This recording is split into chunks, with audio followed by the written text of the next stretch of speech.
Welcome back to another episode of Talking Ball with Steveospeak on the Fanspeak Network. We will be getting into some drafts in a couple of minutes, but going to give people some time to come in, see what they want to join us. We'll go over the new contests and everything else going on in Underdog and what we're doing over at Fanspeak. As always, you can sub to our Substack, $34.99 for an entire calendar year. We do 3 to 4 articles a week, rankings. We're going to do Q&As, other things we have in store. Looking forward to bringing to you guys. So we enjoy talking football. We enjoy talking best ball, and that we feel is the best place to do it. Tyler, I see Tyler in chat. We're going to start with the Chihuahua, and then we'll probably do the Dauchshund, and then for a third and maybe a fourth draft, we'll see. We do have a vote up to see what people want to do for a third one, but I do need to get these Chihuahuas in because they are feeling fast. Disbanded with the dot. Eddie, how is it going? Good to see you. We're going to draft shortly. Just going to give a couple more minutes for people to come in. I will enter from my phone, but I do want to, go over these new contests. I'm sure most people know Chihuahua, over 70,000 entries and 75% full. This was launched, I think, noon on the 4th of July. And so in a little over 2 days, in 56 hours, it is 75% full. Probably will not get through tomorrow. Probably will fill sometime tomorrow. 25 entry max, 30K to first place is a little weaker in advance rates, 1 of 9. So better, slightly better than like the mini schnauzer or the puppy, but definitely weaker than a lot of these other contests they've been doing, like the poodle and et cetera. But then at least the final week, those contests are 1 of 10, 1 of 10. And of course, the PBM is even worse. But at least if you get to the semifinals, it's then 1 of 6 for a 217 person final. You do get paid out to make the playoffs, get more than your money back, or you double your money to advance to the semifinals. And then depending on where you place, you could get even $20 back. So $100, which would be the max if you make the finals. And only the bottom, 17 people do that. So it then jumps up pretty quickly, which is nice. I think it was the Hound Dog. One of them, it's like almost half the people just get the minimum. So it's nice that it's, the minimum only pays for max entry, but you quickly jump up. So if you get an entry to the finals, you only need to beat a handful of people to get 200 and then 350, et cetera. Of course, 20 people on a $4 entry, 20 people will get $1,000. That's not bad. And that's even 10 times your max entry fee of 100, and then the top prize of 30K. So it's a pretty good contest. Obviously, feeling really well. People want it. We see this. We saw the Hound Dog, the Poodle, all these filling so quickly. Same thing with the Chihuahua. Dachshund's feeling a little lighter. It's $8, so just a dollar more than the Poodle. It is a 4 entry max. But I think it's more the fact that the Chihuahua's out there. It does have better advance rates. So 212, 1 of 5, then 1 of 6, 156 person final. It's currently 43.8% filled. Would probably be about 50% by tomorrow. But we'll have a couple more days of that. I still have 2 entries to go. Did 1 live, 1 I think I'm doing slow. That too is a 30K top prize. And the key to this one is you don't make your money back for making the playoffs. You have to get to quarterfinals to make anything there. It's 3 times your money. So it wouldn't cover the max entry of $32, but and then they quickly get to 100, and then to make finals is 300. So there's some pros and cons with that. I'm glad it's it's not like excuse me, the Corgi, which is out there, single entry. I haven't done mine yet. That's been out a couple weeks now. It's only 71.5% filled. I'll probably still do it, but it is, you don't make money until you get to the finals. And now there, and it's 1 of 10, 1 of 5. So even that first week is a little tough. I wish if they had done that, they would have done it similar to what they just did with the Dauchshund, like 1 of 5, 1 of 6 for both those rounds. You do get $250 back on a $5 entry, so to speak, but it is only 75 people. Since it's a single entry, it's going to be 22,500 different people entering, and only 75 make any money on this, get any sort of profit. So it's extremely, extremely top heavy. If you're lucky enough to get in the top, pays off quite nicely with a top prize of $25K. But I do think not the biggest fan of that kind of contest. Hopefully these Dachshund Corgis, hopefully they keep this more to like the lower dollar one. Actually, the one that Meg won, finished 5th on the Pit Bull last year, or not the Pit Bull, the Bulldog. It was a $75 entry, single entry, and you didn't make money similar until you got to the semifinals, similar to the Dachshund here. And that there's, again, pros to that, but for a higher dollar thing, that's tough. For instance, I did one as well, and I finished 1st in my pod and absolutely crushed it. Was 1st by a mile, but didn't make any money. I finished 3rd, I think, in the first week of playoffs. So I will get to chat, and then we will jump into a draft. Sunday nights with Steve. Yes, thanks, Mike. I'm going to be doing more and more of these. Again, times are going to vary and stuff like that. Might do a show tomorrow also. Definitely going to do one. I think Wednesday night after Jeopardy. So it'll either be in Jeopardy this week. I played Neil Orfield, the battle of the challengers who lost to right now are 2 high scores, Pete and Justin Herzig. So it'll be the us battling it out this week for the losers bracket. Tyler, will jump in with you. Let's draft a winner. Sounds good. I will let you know. 0 chance I max enter the Chihuahua flat out due to how fast it filled. Yes, it filled very fast. Sounds good, Eddie. Yeah, no, we'll be doing multiple drafts tonight. I know there's other shows going on too, so pop in and out. Appreciate you supporting us, supporting everyone. We're a great community. Speaking of the community, here's Fantasy Football Garage, also known as Candyman. What up, Steve? Doing good. How are you doing? I think he's going live later tonight, maybe 10 Eastern. So maybe a little overlap, but I'll be probably jumping in his chat when I'm done. Do you have any pit bulls left? I had one more today.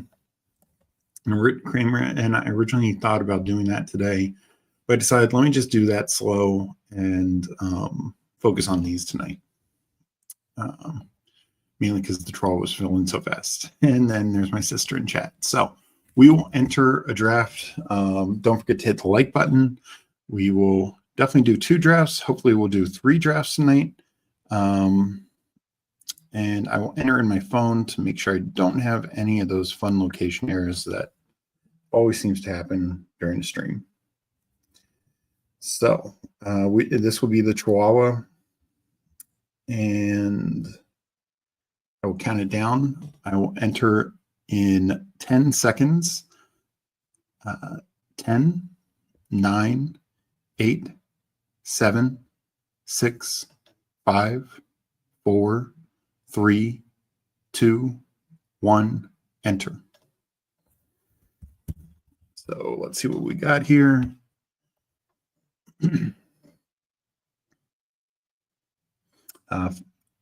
It started 8 more to start, now 5 to start. So might have gotten pre-flow. Sorry if anyone got into that. You can always multi-table. I know, not easy, but we are filled. So this should, let's see what pick we get and see what friends we got in here with us. Let's see. I see Go Lancers. I see What Up Watson. Tyler, did you get in here? I forget what your Underdog thing is.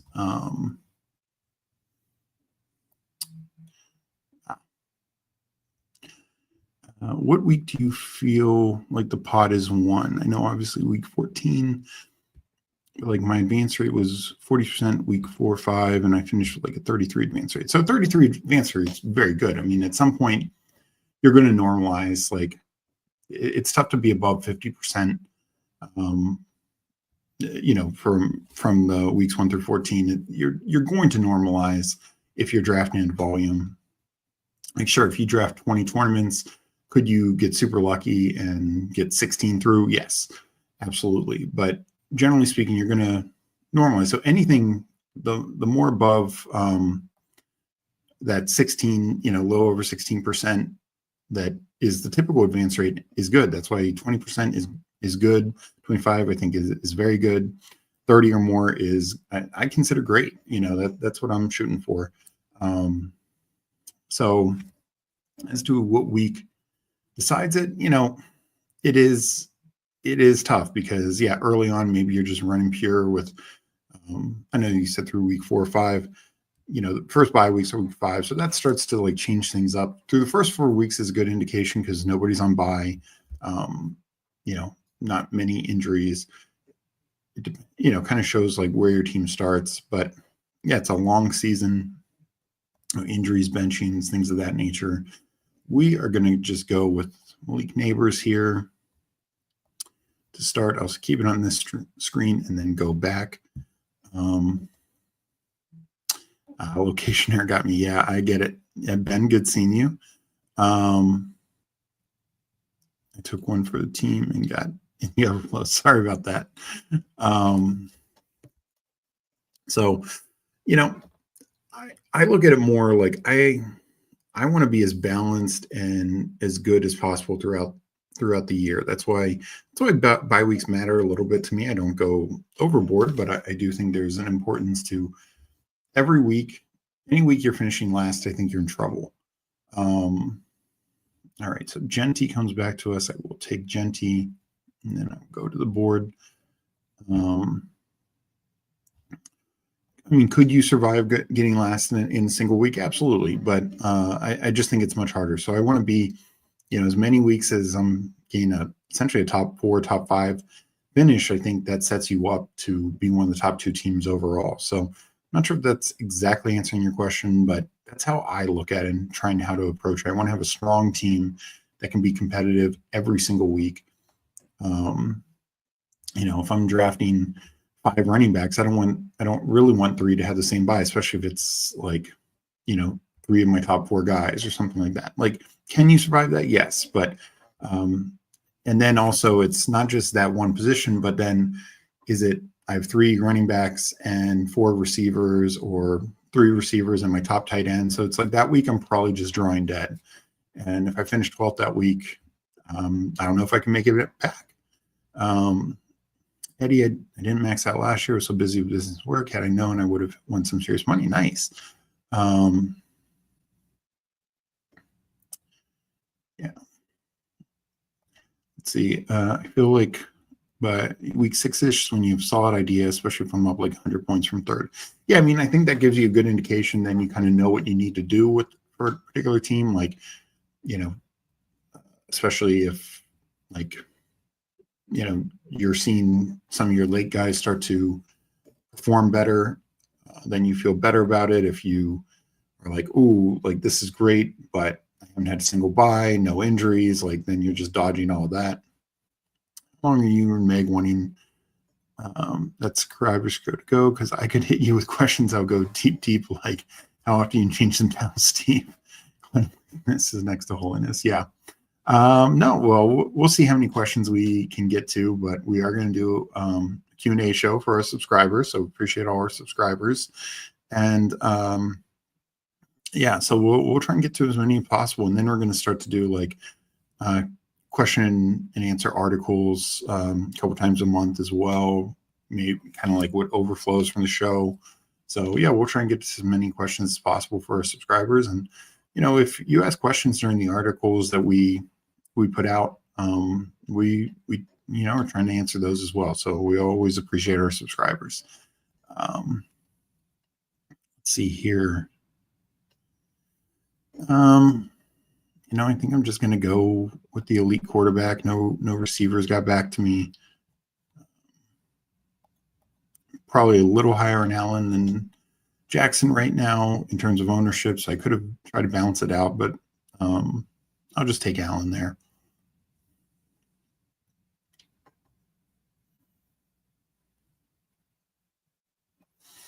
So, yeah, and I'll answer this. It's focusing on bye weeks, limit my combos.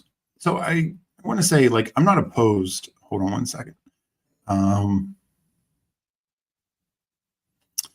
will do the Bills offense stack and get Cook with Josh Allen. So I'm not opposed to, say, having two of the same bye week, like running backs. Like if I have Bijan and then Josh Jacobs, I'm not saying no to that. I mean, maybe in something like Eliminator, but in regular, no, I'm not saying no to that at all. But then I want to build structurally sound throughout. Does that mean I have no wide receivers with that bye? No, I'm not necessarily saying that either. I just don't want it to be over. Like sometimes I see these teams posted on Twitter or in drafts, and they just hammer all 1 week, and a lot because they like overly team stack, and then I'm like, okay, that week you're gonna have like no, like you could literally count it up, and they need to field a roster with their 8th wide receiver, their backup tight end, their 4th and 5th running backs, and it's like, good luck, and like their number 2 or 3 quarterback. And I do think that can be very limiting. So I look at it like, if I do take too early, just for instance, 2 early running backs with the same bye, then I probably will take another like clear starter. I'm not going to just wait until like the Jalen Warrens and the Tank Bigsbys to get me out of it, because these guys could get 5 to 10 points most weeks, and then if I'm getting, in best case scenario, 20 points from my 2 running backs combined, and they're not hitting the flex, then I'm hurting. So it's more about total structure. And it's just a great way to, again, it's about, for me, it's about balance, but I do want to have unique combos for sure. So it's not that I don't want unique combos. I just don't like over pursuing like a particular bye week or a particular build. It's like the other thing, like the way Meg and I typically do 0 RB, and maybe one of these other drafts I do tonight, I will try and do more 0 RB build, is just kind of different. Like we might do 4 receivers in a row and a quarter, the first 5 picks, like 4 receivers and a quarterback. But then we're going to come back in the 6th and 7th round and double tap running back. And then, you just feel much better. And you could have 2 really good starting running backs then. Or even, I did one the other night, I think in Chihuahua, that I actually did 4 receivers, a quarterback, and a tight end before, I took a running back, and I still really like my running backs. It's just, we try to do it a little bit differently to, like, I think you want to approach looking for upside, but at the end of the day, you also want a level of certainty, because that pays off more often than not. I feel like guys that we can be projectable with their volume and stuff like that. Like the whole draft, like you're right, is great, but you got to be able to tell the story is kind of, our approach to it. So I really only take Zay Flowers at his ADP with Lamar, so I'm not going to take him here. I do like Adunze. I think it's wide open who the Bears' top receiver is going to be. Let me get back to chat real quick. Man, I can't wait until that is absolutely when the real sweat begins.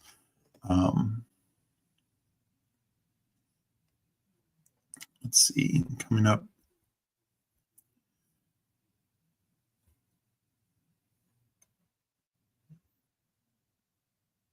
I am going to take Chris Olave.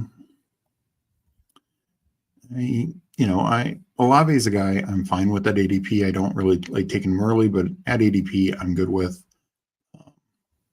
Good segue, Mike. Link to join our best ball Substack in the description. Yes. A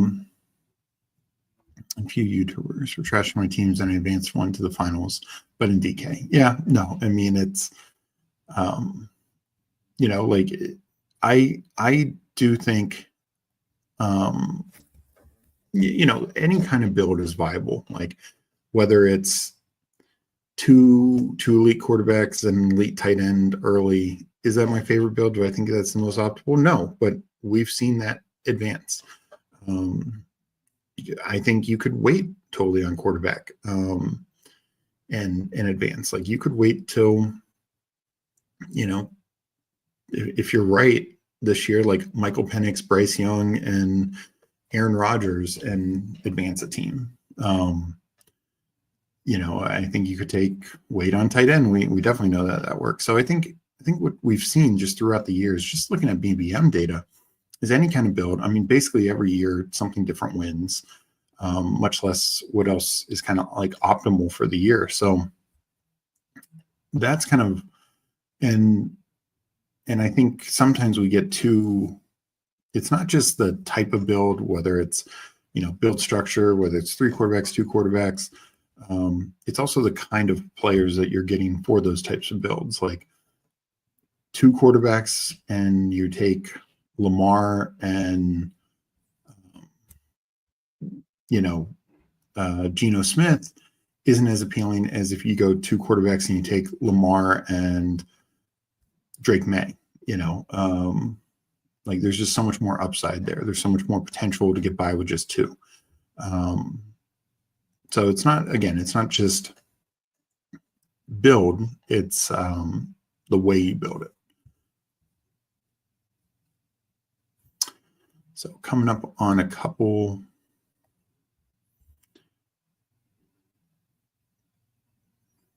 So Sam Laporta goes relatively at ADP. He had been falling in the last week or so. Didn't see the fall here. He's somebody I want to get more of, but I want him more in the 80s here versus the early to mid 70s. So I'm glad he's falling some, but he's just not a guy I've been able to get a lot of.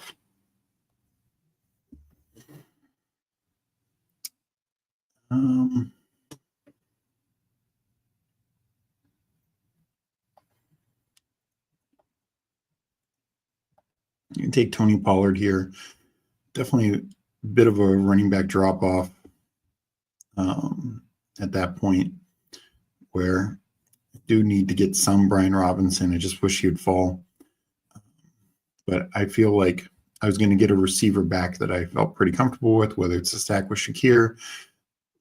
Unfortunately, Reed and Downs go. Pittman goes. But I feel like I'm getting a receiver back that I like. Generally, I like Mooney over Shakir, but I will take Shakir here. It's past ADP, and I have the stack. So that's when I feel much better about taking Shakir. I do really like Mooney.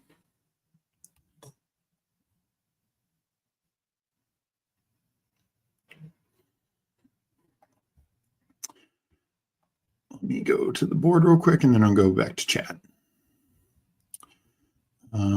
I'm like, just mix it up. You need one lineup to connect to win. I mean, draft like you're right, but be different at least. Yeah, no, exactly. And that's kind of what I'm saying. Like, draft like you're right, but I mean, we could say anything's right. We could say, like Ja'Cory Krosky-Merritt is going to be Washington's RB1. Is there a path to that? Yeah, absolutely.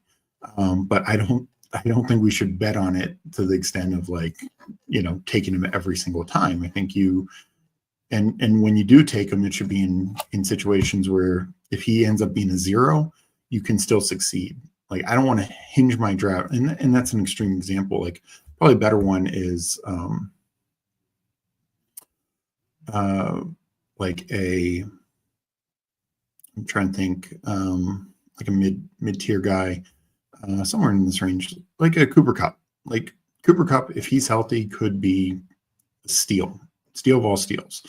But I'm not going to take Cooper Kupp in builds where if he ends up being injured again and really struggling, just doesn't fit the system because him and JSN do too many of the similar things, then I want it to be in builds where I still feel good about my receiver room if he vastly underperforms.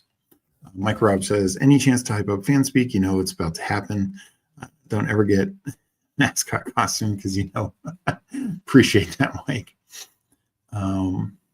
Yeah, and yes, I don't.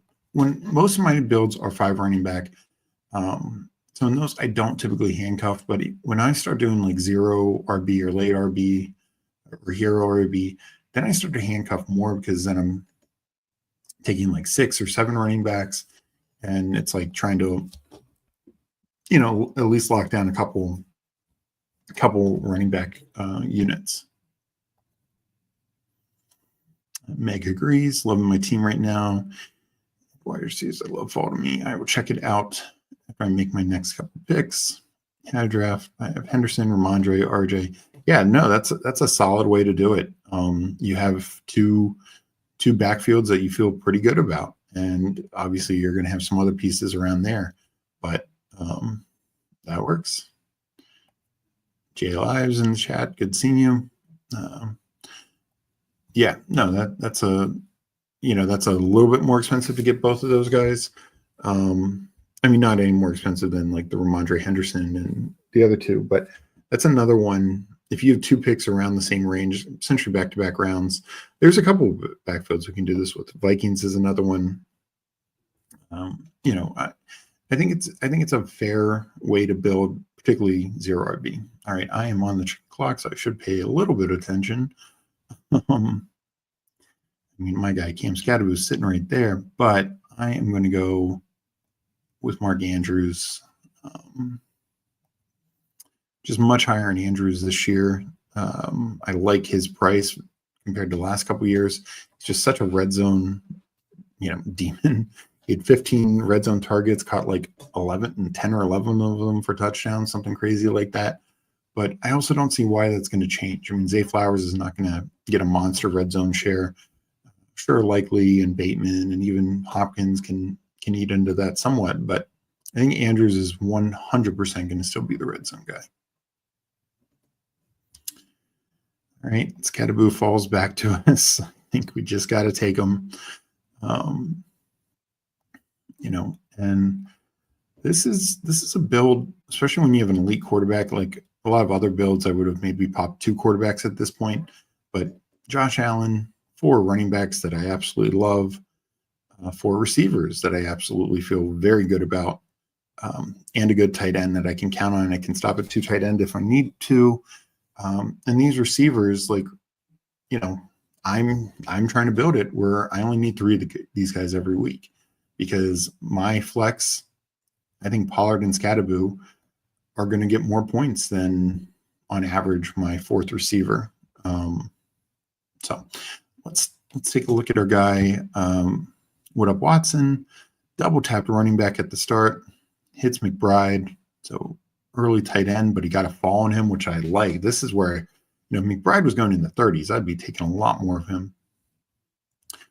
Takes Hurts, so he gets the elite quarterback, and then another good running back in Connor. But yeah, good solid receivers here. Double tapped, got another good quarterback. Yeah, no, it's a good strong build so far.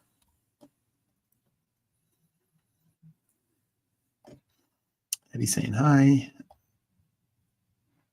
Yeah. Well, thank you, Eddie. Yes, please smash the like. Jam for Chihuahua. So, J Lives, are you? Have you maxed already? I had at the start of this draft, I had 10 more drafts to go. I need to definitely get a lot more done. I'll be hopefully doing a couple night on stream with you all, and then probably throughout the night and morning.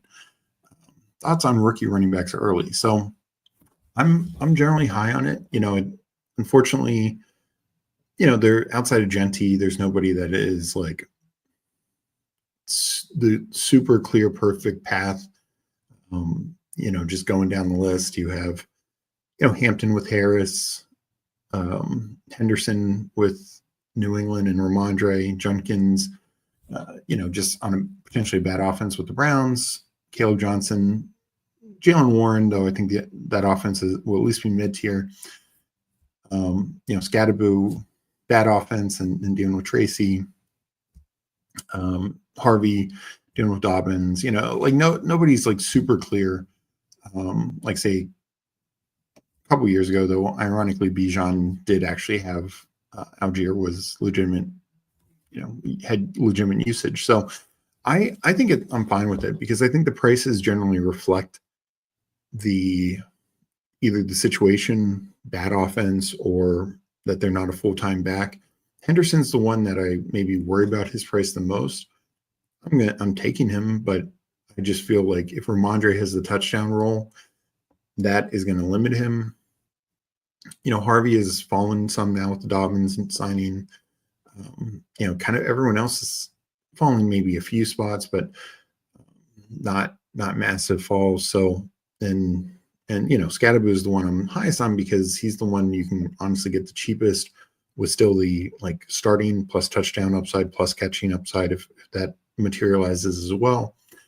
I'll say Tootin is the one and Blue are ones that I'm lower on just because those are even murkier backfields. And I think both are kind of limited in what they can do as rookies. Maybe 3 years from now, we talk about them as major fantasy assets, but I do worry about what they're doing early. Make these picks. And,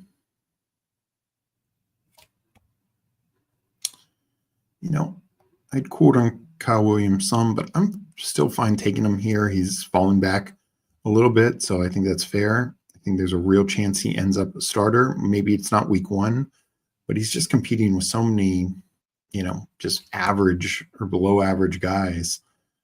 I have a hard time believing he doesn't end this year as a starter. But yeah, overall, I like the rookie running backs, and it's like last year, it was a top end rookie receiver class, and that paid off. There were some busts, of course, but overall, it paid off. So I'm not going to take Kincaid because it's the same buy. Just not liking this area. I don't currently have a stack, but Trevor Lawrence is a guy you can backstack a little easier. I also like his upside. I feel it allows me potentially to go only 2 quarterback. Still might go 3. So we'll see how that plays out. Let's go back to the board. And so just to finalize the answer, last year you wanted to invest in the rookie receivers. This year, I think that you want to invest in the rookie running backs. Can I take Penix? Well, since we're in the same draft, I'm not going to comment on that. I don't want it to seem like collusion or anything. I think I would build it like how you want to build it. I invested heavily in quarterback. If you feel like you get falling value, then maybe, that's when I start to consider the third one more. Generally, I do take 30, but in that situation, I would typically take my third one super late. But again, it's how you want to build it. I don't think there's ever anything wrong going 3 quarterbacks. It's just I don't want to spend too much draft capital when I'm doing so. Which rookie running back is this year's Bucky Irving? I think it's Jane Blue. I think the thing I worry about Blue is he was just not good at Texas. Like both years, he had injuries in front of him. Both years, it slightly helped his role, but it's not like he took over a massive workload or role for the Longhorns. You just look at his runs, and they are these runs where there's just this big hole, and he uses his 4.3 speed to just blow past everyone. And that's great, but that's just not how the NFL works, and you're going to have to make decisions. He just wasn't a guy. Now, what I will say, unlike Tootin, is he has better receiving chops. So he's definitely different than Bucky in the sense of Bucky knows how to run. So if you're talking about a guy who is like just the most functionally good running back, that would be Cam Scatterboo, in my opinion. 4th rounder, similar to Bucky, just knows how to run, knows how to pick up extra yards, can do it all, short yardage, catching the ball. If I had to point to like a later round guy, I do think I'm taking him some. It was a little easier in Superflex, but Kyle Monangai, the Bears have not added anyone else. I feel like two of these three backs, Swift, Roschon, and Monangai, are going to hit value. I think it could be potentially Monangai. So we would take Thielen early. I just want to feel a little bit better about this receiver room. It is the third week 14 bye. Probably should have just taken Josh Palmer. And then I'm going to take Strange. But what I will say about Blue is, and even Tootin, is they have fallen some. So I'm feeling a little bit better about clicking Blue here at, in the 150s, 160s, and his ADP is now down to 148, than when he was going like 125, 130. That was a tough click. Where now I've done it a couple times, but I'm hoping he settles even further. Team at the 2 spot. I will check it out in a second. 2 spot. Jefferson, Higgins, a couple running backs, DJ Moore, got the Joe Burrow fall, Quinshon Jenkins, Mbuka, Caleb with DJ Moore, Charbonnet, Stevenson, Tillman, Leggett. Well, I think the team's going, looks like a late tight end, which totally fine. I think they got 3 clear starting running backs with a couple, good backups. A little surprised they took a 6th, especially this early. I think they probably, need a little more help at receiver, but obviously they start super strong with, Jefferson, Higgins, and Moore. So I think they did it differently, but they're kind of playing it the same way. Their running back's going to hit the flex and, hope to get as many points that way.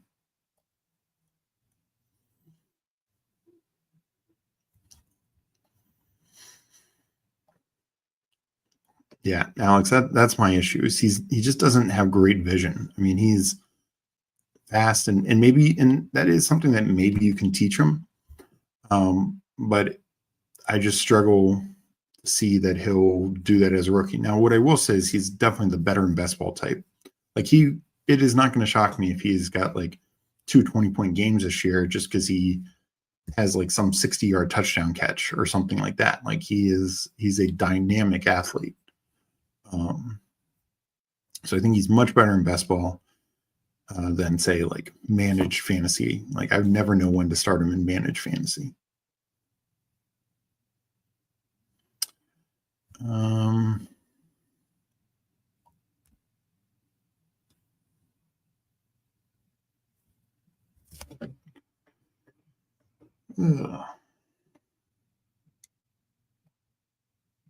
take Will Shipley here. Reports are pretty good on Shipley, which is how I've been drafting all offseason, that he'll be the backup. And I don't see why he wouldn't be, just given everything we've seen.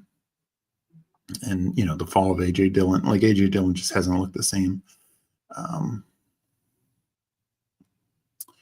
So I'm debating what this team build will be.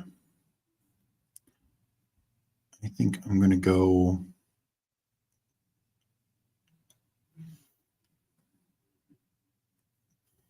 take another Jags piece here in Diami.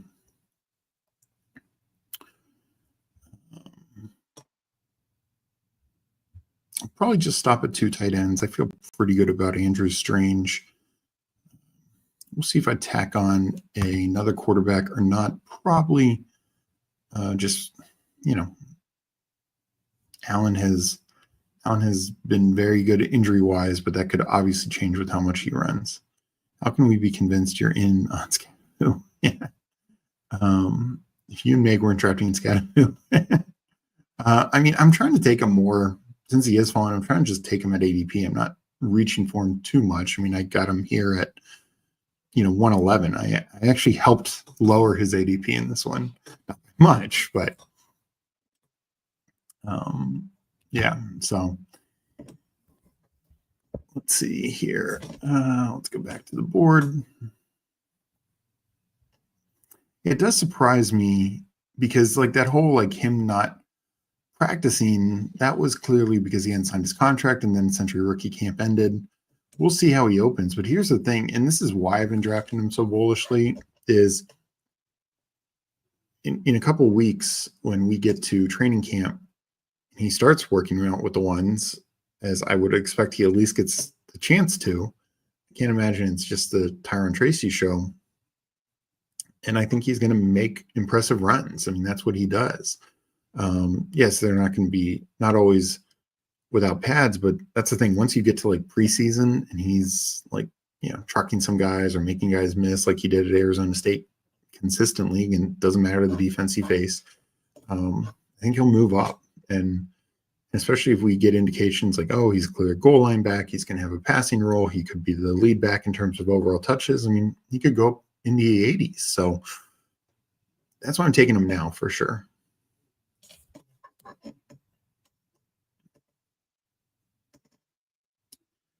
This is interesting. I've seen this happen more lately. Jordan Whittington getting moved up. I don't understand that. With Puka and Devontae there, and then Tutu Atwell, plus them adding at tight end, I don't particularly see it.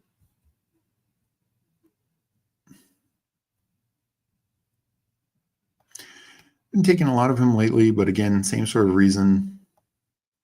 And I know in this contest, everyone's gained him in the same range, 190s to early 200s, but Keenan Allen, when he signs, could be such a steal. If he's a zero, the rest of my wide receiver room is fine. If he signs to a week 14 team, okay, it's a little thinner. But I mean, overall, I'm fine.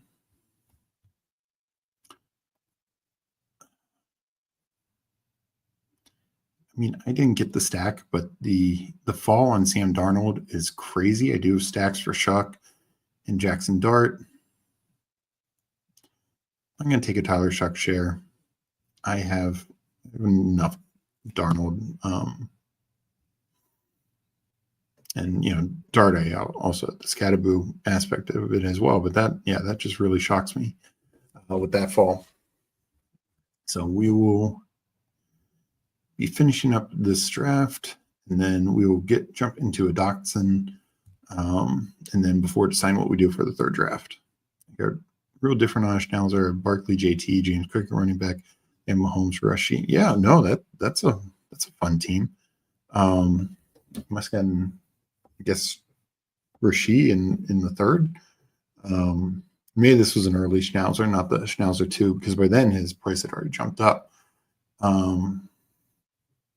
But yeah, no, that I like. And some of these, like, there are teams where I've gone three straight running backs, and then I don't take another one. If I'm going hyper fragile, then I'll take one in the mid rounds. But sometimes I still get first three rounds, and then wait until like the last 3 rounds and take one or two, take like 2 more. It's Sutton, Baker, Godwin stack all in one team. Wow, that's pretty good. Three strong stacks. A lot of quarterback and running back capital, but it sounds like you Rice, Sutton, and Godwin. That would be a pretty impressive, top 3 receivers. So I can definitely see that working out. So our first draft looks like it's in the books. If you haven't already, please hit the like button.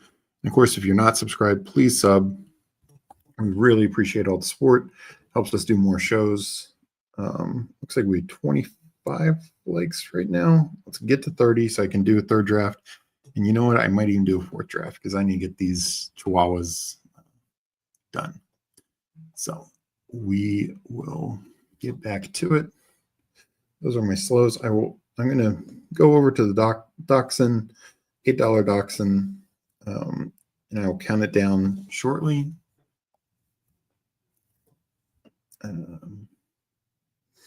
If you're watching on Twitter, please jump over to YouTube, leave a comment, hit the like.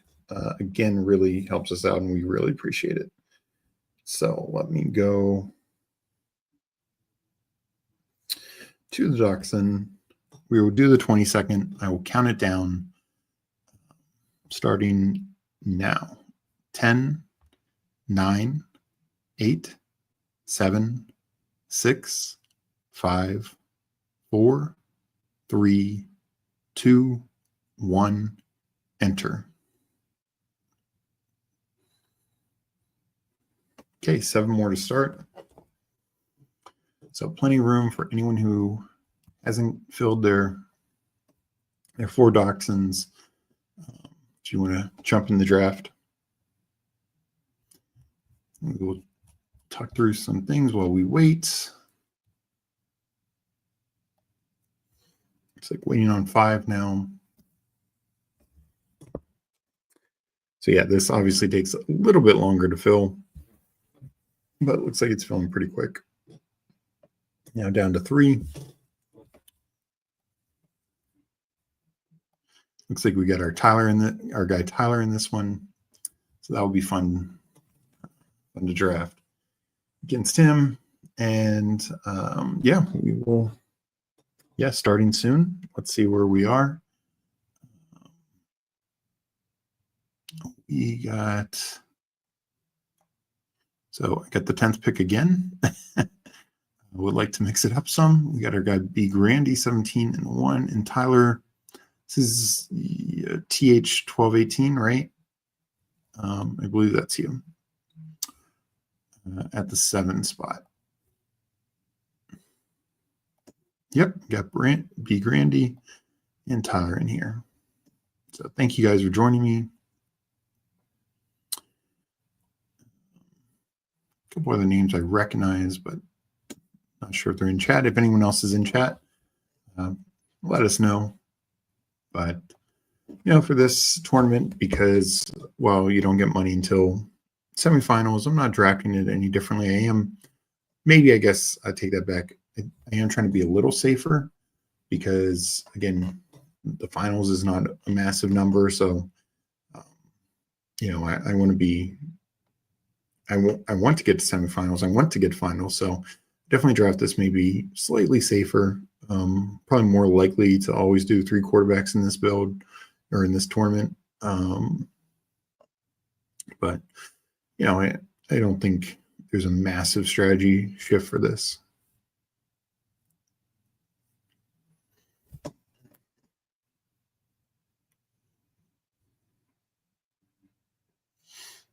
Tyler grabs Puka.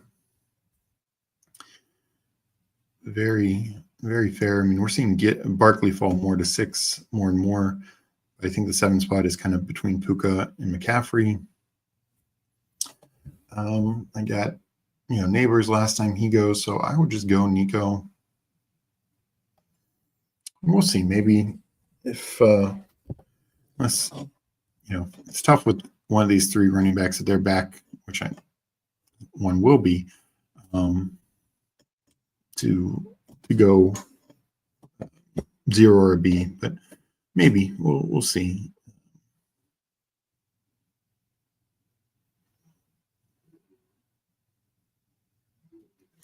So a couple,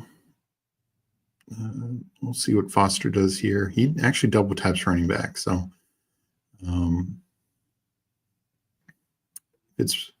so Brian Thomas goes, I hate passing up Henry, but you know what? I will try more of a 0 RB build. And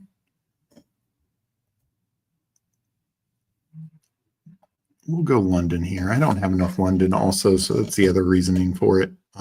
Not just to show a 0 RB build. And I'll say, if there's just like a running back that's 12 picks past ADP, I'm going to take him. I'm not going to pass on elite value just to make a point. I'm not going to go solely based on my ranks because, like, obviously I like Josh Jacobs much better.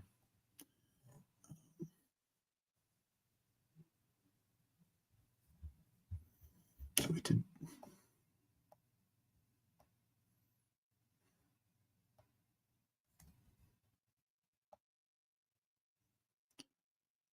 All right, let's go to the board. Tyler goes Puka Bucky. CRC gets a nice McCaffrey Henry. And then B. Grandy going for that Cincy stack, which is hard to pass up.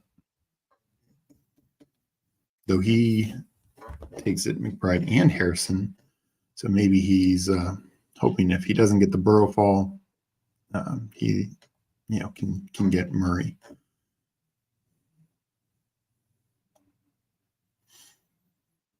So definitely could tap a quarterback here if one of these receivers doesn't fall to me. I will say when I go 0 RB, I like it a little bit more in this back half because you get one of those elite quarterbacks either in this 3rd round or the 4th round coming back with like a Jane Daniels. So that I think makes it a little easier. I think it can be a little tougher in the middle or in the front.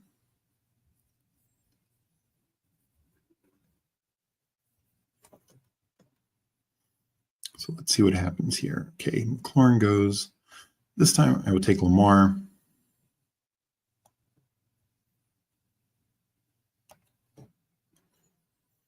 So Lamar, Nico, Drake London, going to be up in a couple picks. Now, I would have definitely taken Terry there and hoped to push Daniels back to me, which almost not guaranteed would have happened, but with Lamar and Allen, if those were the two there, I felt really good about that. So I'm going to take Worthy. Yeah, I'm just not as high on DJ Moore. Partly the reason I took a Dunze last time. I just think his price should be a little lower. We're not baking in enough risk.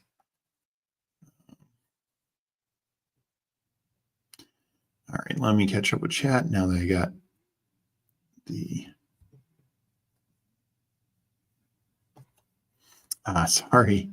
Sorry you didn't get in again. Crossface, how's it going? Good seeing you. Barkley falling to 6. Yeah, that was a surprise. AC Reefing, any 1st-round picks to get overweight on any others? Not any. No, to the short answer, no. Like there will be some that I'm probably more underweight on, just to get a little bit more overweight. But there's nobody like right now. It's tougher for me to take Justin Jefferson just at the 202. I think you can make the case that Lamb's better than him. I think the running backs all project better than him. So right now I'm underweight on Jefferson. I hope you can get him more at the 3 and the 4. I honestly think I kind of get why Chase is the 101 and doesn't fall too often. But I think in general, the other 5 guys that go in the top 6, you could make a case any of them deserve to be number 2.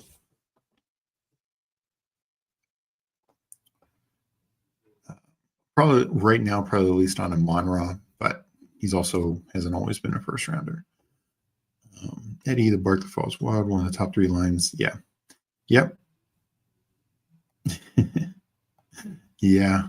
No, I consider point up McConkey, but again, with this tournament, it's just not as important for the week 17 with it only being like a 200 or 150, whatever it is. We'll continue the bit and take Calvin Ridley here. Haven't gotten him in a little while, so don't mind doing that. But now, I spent 5 picks on non-running backs. There's definitely not a tight end here that I'm going to take. And I'm probably going to go running back here. And I know not everyone counts this as 0 RB, but to me, I have 4 receivers. So I have the receiver position and flex covered. To take a 5th means I'm definitely taking a guy who is not starting every week. And honestly, like how I end up, I won't be surprised if at least half the time, even waiting on running back, if half the time running backs are filling my flex. So already I'm probably saying a guy in most weeks. Yeah, we'll just start with James Conner. Nothing wrong with him. He's been Mr. Consistent on a per game basis. These other years, he missed time. And he missed, unfortunately, week 17 last year. But yeah. JT Bestball, good seeing you. What up? What's going on? Literally just said I'm on the right side of the board now. Yeah.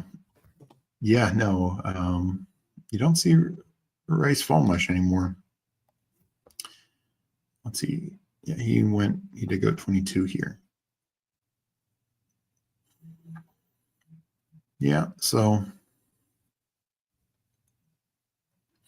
Tyler gained 3 running backs early, 3 receivers early. Very, very strong balance build. And, especially like Ricky Pearsall. I mean, the reports out there on Brandon Ayuk are not good. And, I just wrote about Ricky Pearsall. I wrote him in the context for Eliminator, but it's in general, like he's a first rounder, year 2 receiver. He is such a good route runner. We've seen what a route running technique guy like Debo could do in this offense. Debo's now gone. Yes, Juwan Jennings is there. I think Jennings can be fine, but I think Ricky's the guy that has the real ceiling and upside in this offense. Not just what he did week 17, but just in general, he ran routes pretty well. This is an offense that could easily go back to being top 5 in the league. And I think he's a great cheap piece to take advantage of that.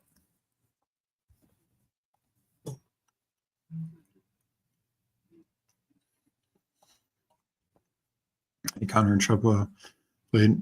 Yeah, no, I had multiple of my finals teams had one or both of those guys. So I feel you. Like Connor of my finals teams on my 13 on Underdog, I think Connor was on like 6 of them, 5 or 6. Like it was a lot.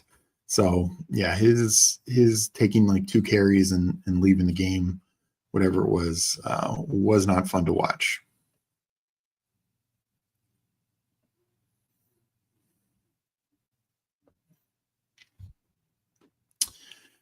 Yeah, I'll go back to Pollard. Good, solid second starting running back. I consider Diggs. Don't really love Shakir, even though he did fall past ADP without Allen. But if Hawkinson's there when I get back, take him. Could double tap a better quarterback and be done at 2 with Mahomes. I think that's an interesting build idea. Probably I'm going to go 6 running backs. I would probably want to, I'm going to go Mahomes. I still might only do 2 tight ends. So we'll see. But probably only going 2 quarterbacks here. If there's value, I'll tack on a 3rd. Not too fond of this team. This go around, wish I could have gotten a better wide receiver option over 3rd RB, but we'll make it work. Yeah, that's the thing. Like, we've heard this before from multiple teams who are like finals winners and things of that nature, is they look back at their draft and didn't like it, or they were like, oh, I got sniped. I mean, famously, the guy 2 years ago, he had his first 2 picks were Lamb and Amon-Ra at the turn, and he got sniped on both Dak and Goff. He ends up getting 3 quarterbacks, Tua, Jordan Love, and Stroud. Only Jordan Love was stacked with pass catchers, Christian Watson, but is truly his back stack of Jaden Reed, who got them there. And yeah, he could have just been like, oh, I got sniped. I didn't get my stack. I'm done. But no, he pivoted. it wasn't, what we'd say on paper is a good build. I mean, three later quarterbacks, not a ton of rushing upside, obviously some with Love, but not a ton overall.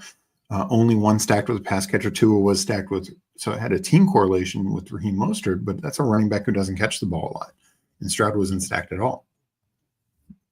And dude won $3 million. So, and his bringback was Alexander Madison. So it wasn't what the bringback that mattered was the Lamb Amon-Ra bringback. That was the high scoring game, and you didn't need the quarterback from that game. So would it be what somebody would classically rate as a good best ball team? No. But he got sniped and he pivoted, and because he kept his head and got a good team, he won.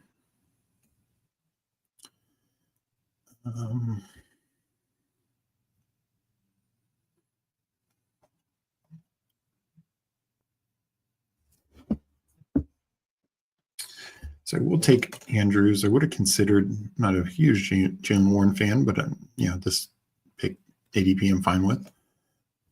But yeah, anytime I can stack Lamar and Andrews, that feels really good. So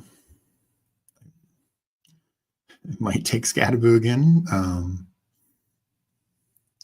It's at ADP. I do like Shaheed. I can double tap tight end this early. So those would basically be the only picks I'm looking at. And Charbonnet would have been the other one. So we'll see what KJD VM does, but I do need help at running back for sure. And he takes Shaheed, so he makes the decision very easy for me.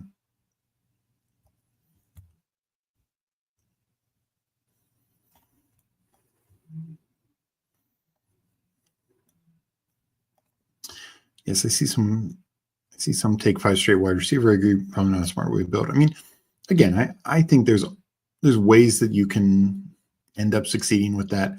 It's just I think you made it harder on yourself. I really do. I think the Sanders point alone, they had gone to Chuba. I win 30K or more. And yeah, oof, that's tough, Eddie. I definitely feel you on that. That is tough for sure. Yeah. Yep. I definitely feel you on that, Tyler. Yeah, no, I really love the Superflex formula as well. I think they're going to be doing more. People made a big deal about how long it took the Superflex puppy to fill. It's roughly about 12 days more than the regular puppy. And during that time, they released a myriad of tournaments, mini schnauzer, poodle, hound dog, pug, et cetera, et cetera. So I think they had to be pretty happy with it. And as I've said before, that Superflex puppy was 4 times the size of the Superflex puppy last year. In fact, I'm pretty sure if you add up the 4 Superflex contests they had last year, combined, there were more entries in this Superflex puppy than in those 4 contests together, or roughly is about the same. So, I think they had to be very, very happy with how they that did, and I think we'll see more. Taking 4 running backs and just smash, yeah. No, and that hyper fragile builds. I mean, Meg's done that. Her bulldog was a hyper fragile, so it can absolutely work.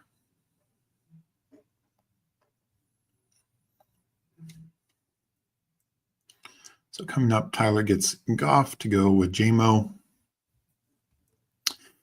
Goff in this range is, good solid quarterback. Like, yeah, he doesn't have maybe quarterback 1 upside, but he's a guy who's going to get a lot of 20-plus point games because he's part of this elite offense. And they might even have to throw more this year with some of the issues on the offense line with Ragnow. Defense is still pretty bad. Questionable, I should say, at least. I want to go back to Kyle Williams. Might just double tap. I will take Tyler Warren here. Stop at 2 tight ends. Probably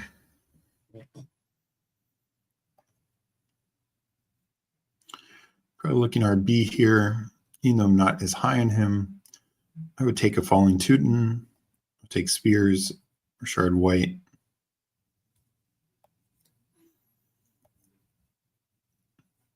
Receiver, this is just kind of a dead zone for me. I took 4 early. Those are going to be my guys. Week 10, sure, 2 of them are off, but those are going to be my guys. Should get one of these 2 running backs.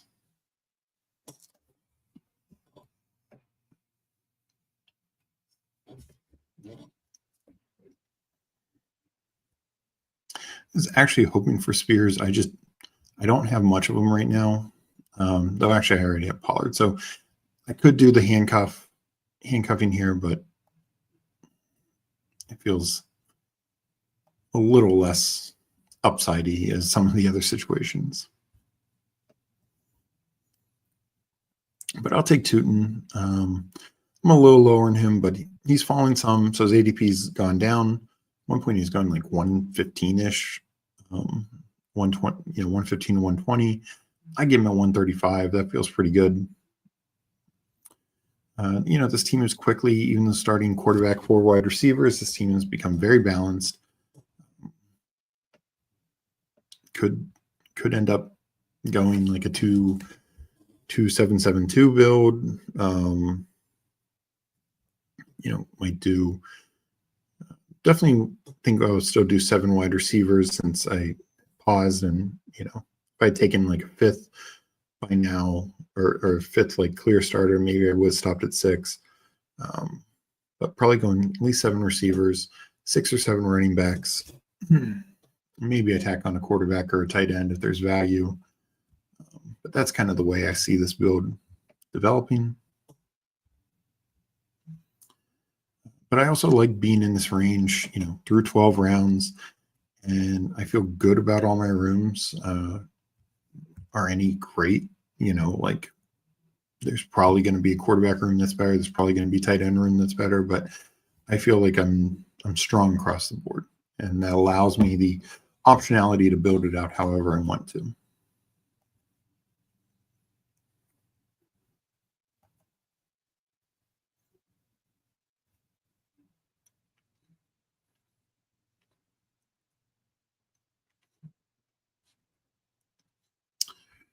We will take a shot at Josh Palmer. Just another big piece in a good offense. I think he's a bit more spike weeky, but we're talking pick 154 right at ADP. We're an offense that should finish in the top 5, if not the top overall offense. I'm okay taking shots on these Bills wide receiver at their current cost, particularly at ADP or beyond ADP. Don't really love pulling them up because I think they're going to be inconsistent, but they fit well in best ball format. Jack Besh is falling. I bumped him down some. I need to bump him down probably more. 159, definitely consideration, though. I probably will flip him and Pat Bryant anyways next time I do the rankings.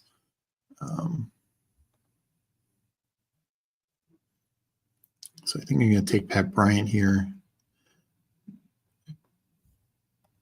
I really like this Denver offense. I don't know why it's not letting me take him. There we go. I really like this Denver offense. Year 2 in the system, year 2 of Bo Nix. Just a ton of upside. And I think Cortland Sutton's the one. Evan Ingram, Harvey, even Dobbins, they'll get theirs, but there's going to be a number 2 receiver, and I think Pat Bryant has a very real chance of getting it. You're forced to have 100% of one player in the first round. Who would you take? Like your safest bet, also round 2. So it's interesting because I think, assuming that they come from round one, the number one receiver and the number one running back, almost assuredly, there have been some times where it hasn't been this, but almost assuredly the running back will score more points than half-point PPR. Now, the difference we have seen from receivers last year with Chase, some other years, I think the Cup year, maybe that was the year that receivers actually outproduced the running back that year. Maybe not. But regardless, there have been some years where receivers, the number one versus the number two is like 3-4 point difference. So if I had to bet on who that would be in the first round receiver, it would be Chase. I do think whoever the number one running back is, whether it's Barkley again, Bijan, Gibbs, McCaffrey, I think they're probably going to score more points, but probably the 2, 3, 4 guy will be the same. But what you're saying is 100%. So if so, I'd probably lean running back and just hope I'm guessing right. I'm on the clock. I will take Braylon Allen here. Good fifth running back. We will tack on a 6. Might wait. There are some guys here, but also could tap a receiver here.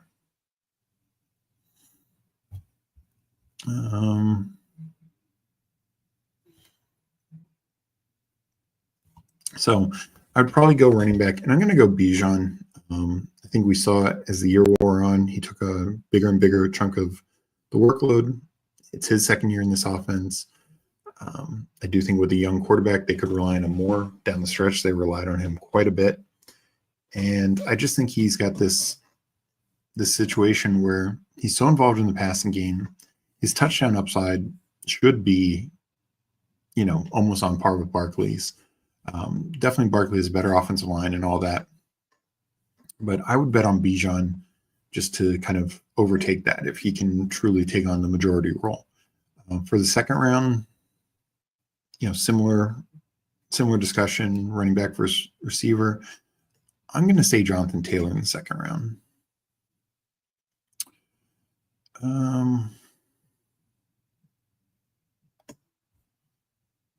I'm going to go Jalen Knoll.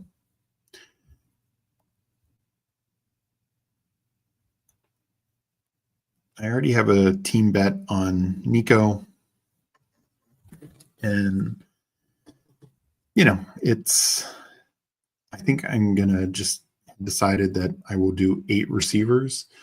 I think I'm just going to do 2 quarterbacks. So I know originally I said I almost always will do 3 with this. I'm still debating, but if I end up with those 2, I just believe early in the year Christian Kirk will be the starter, but I think Noel is just too talented to be kept down. I like that he's falling. His ADP is already fallen like 30 spots from kind of when these contests open. So I want to get some now that he's falling. Go to the board real quick, and we'll figure out what these last 2 picks are. But the reason I say Jonathan Taylor is I just think there's so much upside. We see when he's healthy. 2 years ago, when he was healthy at the end, he was awesome. Last year, same thing. So good down the stretch. This guy is just an elite running back. He can be RB1. And I think losing Anthony Richardson helps him considerably. And yeah, like you mentioned Gibbs and Monty, and that's the reason I don't say Gibbs. Like if Monty got hurt, Gibbs is the 101. But if he's not hurt, Monty's going to get a lot of touchdowns. But for me, Jonathan Taylor, losing Anthony Richardson only helps him. We are about to be back on the clock. Oh my God. Sam Darnold falling again. What is going on here? We're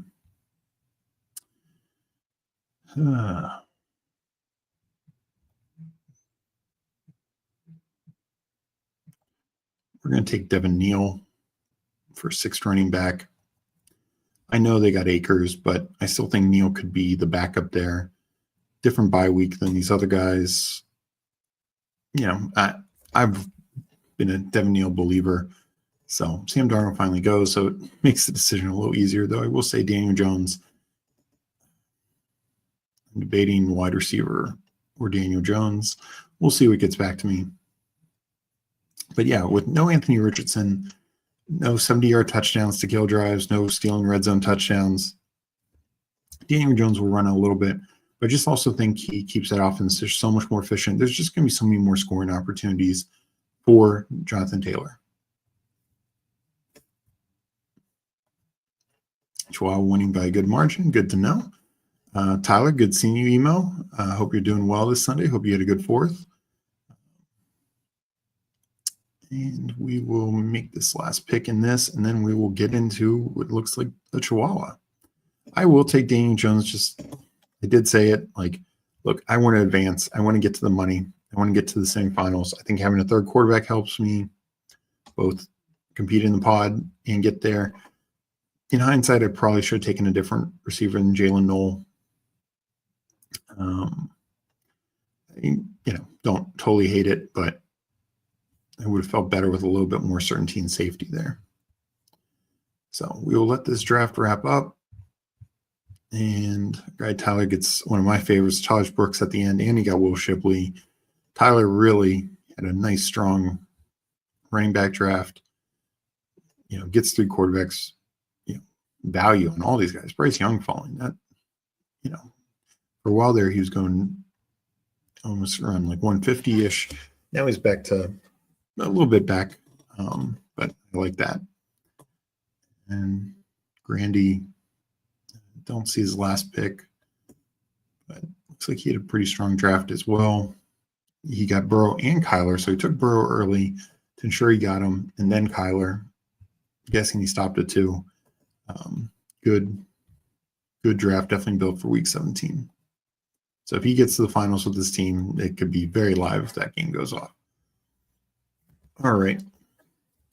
Let me just check where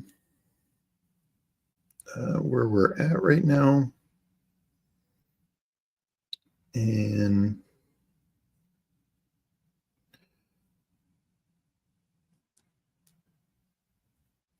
34 likes. We will do Rip a Chihuahua. Whatever reason, the chat's not coming up on my phone, but that's fine.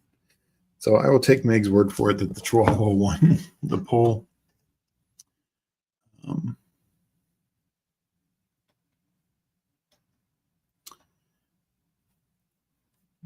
Let me catch up with Chad, and then we'll get into the third draft, which will be a Chihuahua. JT, my favorite round 2 running back by a wide margin. Yeah, we've seen Jacobs obviously finish as RB1 and be great, and I think he could be very good again as well. But JT, healthy JT in just an average offense could just smash. All right. Yeah. So Eddie, we will jump in Chihuahua in a minute here. I will count it down shortly. Just let's see, while we've done the second draft, where we're at in the fill rate for this Chihuahua. Jeez, started at 75%. It is 79%. This thing is filling insanely fast. I will definitely have to do more slows, which, I famously don't mind slows. So I'm okay with that. But boy, it is tough.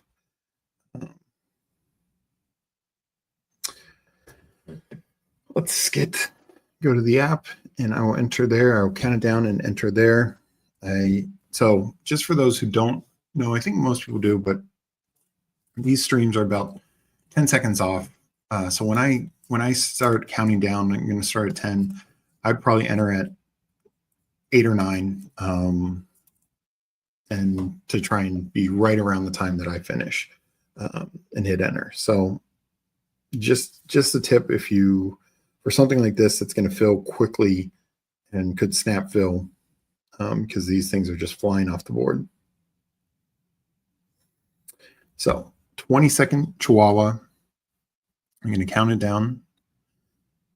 10, 9, 8, 7, 6, 5, 4, 3, 2, 1.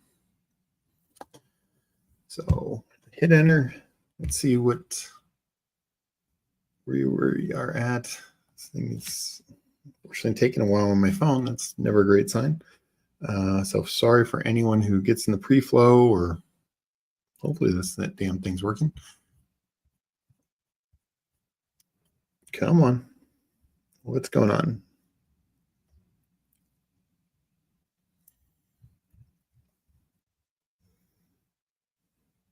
All right, 9 more to start. So might have had a pre-flow draft. Really apologize for that. 6 more to start. I'm going to also enter a couple of slows because I definitely won't be able to do all these fast.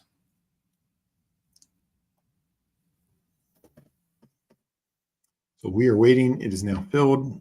I know a lot of people so far, and if anyone else did the promo last week of doing 4 eliminator weekly winners marathon sprints, 16 total drafts, $220 in entries, but you did get 50 back.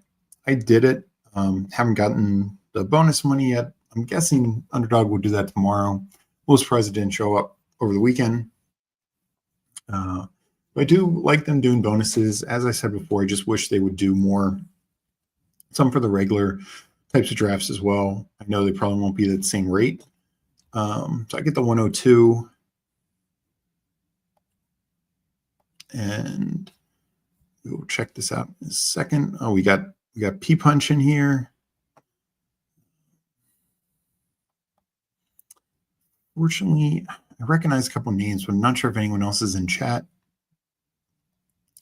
Please let me know if you're in chat. And the draft has started. Sorry for anyone getting into the pre-flow. I will take Jefferson here. Like I said, I need more of him. I'm definitely underweight right now. And as I said, let me know if you're in here in chat. Hopefully the pre-flow, overflow draft, whatever you got in, hopefully that goes as well. So do apologize for anyone for not being able to get in here.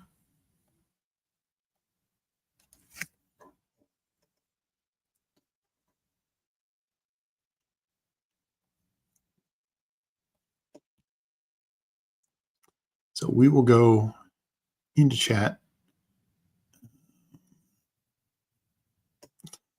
Yeah, and I'm sorry, third pre-flow.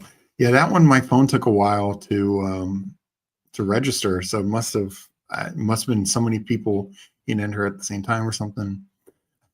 Chad, good seeing you underflowed down astronomically here. I'm in with you. So sounds like the pre-flow is going to be a fun one. All I get is 11 and 12s. Yeah, it sounds like that pre-flow is going to be a fun draft. Yeah, these things are filling insanely fast. So yeah, like I said, usually it's about 10 seconds. So when I start, and I'm not, as I'm counting, it's not a perfect 10 seconds. So that's why I typically say hit on the 8 or the 9. But yeah, it can be tough. Just got Lamb in the 8th. Blessing, or I'm guessing at the 8th. That joined the stream. Thank you, Peanut. Appreciate that. Multi-tabling 4. That is what I like to hear, because I know I'm getting some EV. No, but I do the same thing. The night I was in multiple streams. Oh, geez, not even in the same one, Chad. You got in the pre-flow. So yeah, it sounds like just a crazy, things moving crazy. I mean, it's filled like 4% since we started streaming. And I did the first one. So the 2 20-second clock drafts back to back, and this thing's filled 4.5%. So yeah, this thing is going to be filled up tomorrow. Like Chad, you might be able to do it for your morning stream, but beyond that, I don't know. I don't know if it's going to be there much longer.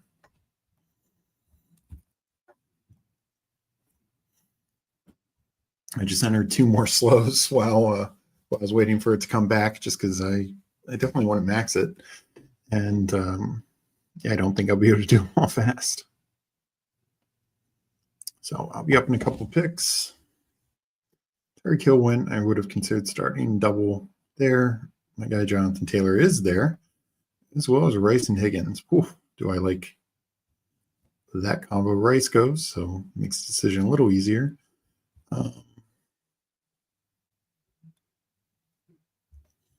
You know what? As much as I love JT, I'm going to take Higgins. Jefferson Higgins is very fun. And does take, he takes both running backs. I was assuming that he might take at least one of these Arizona guys. So you know what? I'm going to pull up Devontae Adams. This could be another 0 RB build. I kind of assumed he might pull up an Arizona guy. So I figured I'd get one of those running backs, Taylor or Jacobs, to fall back to me. Did not. But we will start with another 3 straight receivers.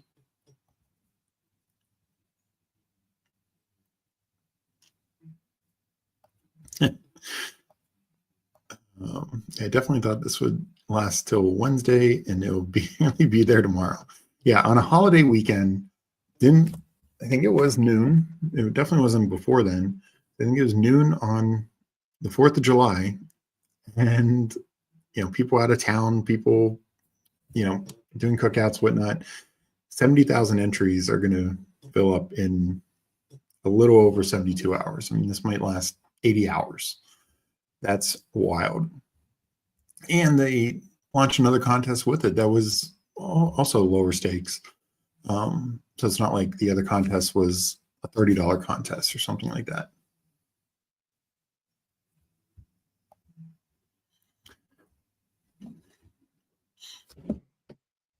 So I do think, people are wondering when the second puppy will be. I do think it could be, honestly, next week. After this fills, my guess is that's the next thing they pivot to. I haven't done Pomeranian yet, so they could do that. But I actually wouldn't be surprised, and maybe that's what they do. The Pomeranian is because they had a 50 max Superflex Pomeranian last year. That was actually the largest total number of entries. It was over 100,000 entries. The puppy was only 40,000, or I'd have to go back and look right now. 50,000, something like that. But point being is I could see them doing the next puppy and then like a Pomeranian Superflex, or maybe even like a Chihuahua Superflex after this. Just because I do think they, again, saw that people like that contest. Sure, it's not going to feel the same, but people were playing it. And let's see. So I got my 3 quarterbacks to start. I won't necessarily make this 0 RB if, there's a running back value, particularly if there's a value that I like, I will take it. But let's see what comes back to us in a couple spots.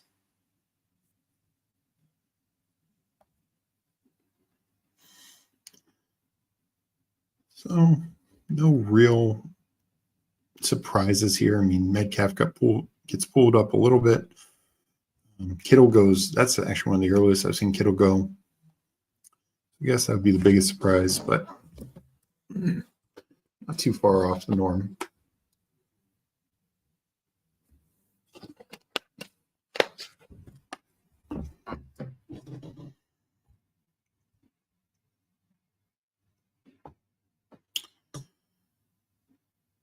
Worthy goes.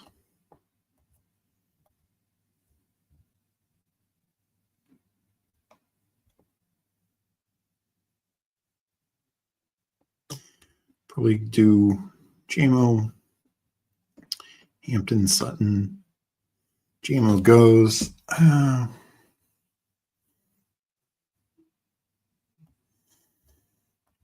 do Sutton. Like, I actually need more Hampton. I want to see, he's fallen a little bit. I actually just hope he falls a bit more. I mean, this is right around where I have him ranked.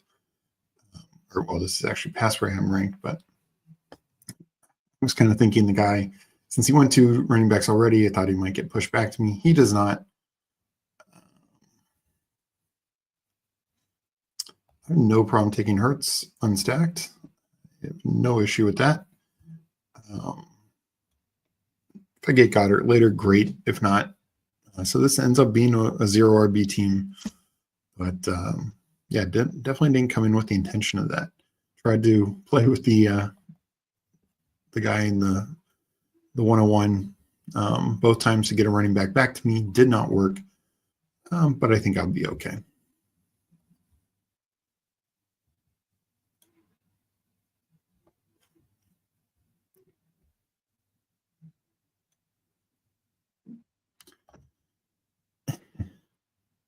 Probably very close in age.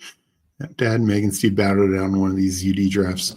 I mean, there have been a couple times where once or twice I've been in the same draft with my dad, basically because I called him up and was like, get in a not a fast draft. He doesn't really do fast drafts. And he ends up entering the same slow draft that he entered, but that's my fault for entering 10 at a time.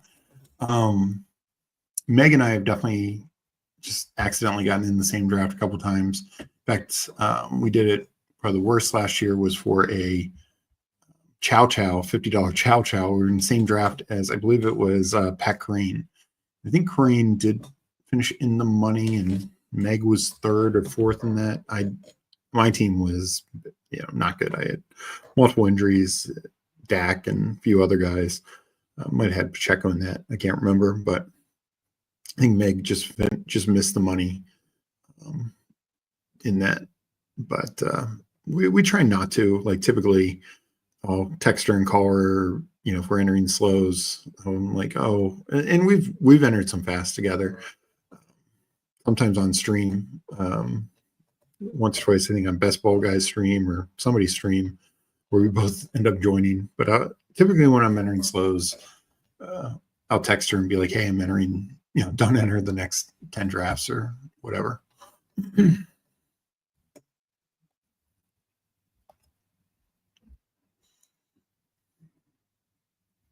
So let's see. We are coming back.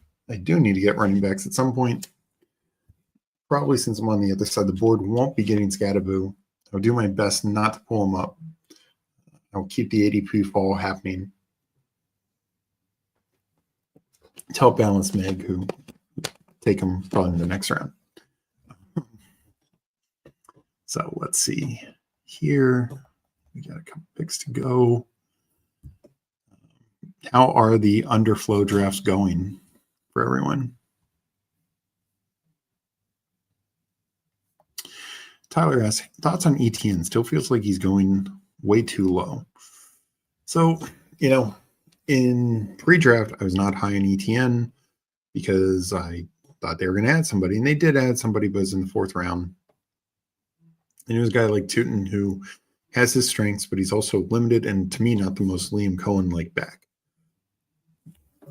Excuse me. All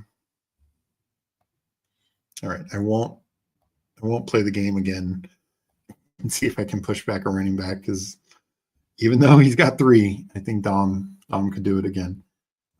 If I get another receiver or a running back here, I'm fine either way. But no, I've been taking ETN at a decent clip.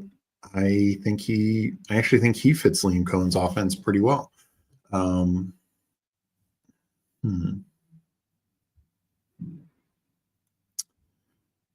Oh, decisions. We will go Swift. No, QJ. Oh, and it went Swift. Okay. So they do both have the same buy. I don't love that for my top 2 guys. I'm probably going at least 6 running backs.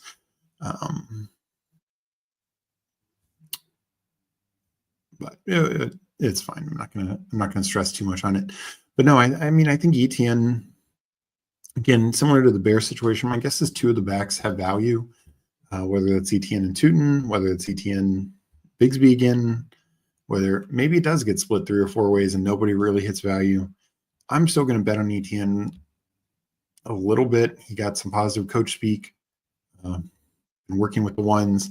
My worry is Bigsby, well, maybe the best runner of the bunch. I don't know if he fits Liam Cohen. Liam Cohen seems like pass catching running backs. I think Bigsby arguably is like the least pass catching back in the NFL right now. So I have a bit of a concern there. I think there's 3 guys on his team that are vastly better at that than him, including LeQuinn Allen. So that's my concern with Bigsby. So and I do have some concerns about it too. And so I'm making a bet on the Jags being good. I'll take some ETN roughly at his cost. Yeah, no, and that's the nice thing about these Chow or Chihuahuas, not the Chow Chows, but you can, take some risks. That's why I originally said Swift, because I have way more Judkins than Swift, but I'm fine taking him some. He's moving up a little bit to a range I don't love Swift. So, I just don't know how much I'll get to him, but I do want to invest in the Ben Johnson offense. Now, Travis Etienne going 85, that's a bit of a high ADP, high capital for me. What is his current ADP at? And I mean, I get it. If that's who you want, get your guy. He has ADP is 100, so point up. I get he's not coming back to you, but I don't typically love point up a guy that much. But we'll see. I mean, if he ends up being the starter, he'll go at 85. Come August. So I don't totally disagree with it, but I just don't know if you need to do it right now.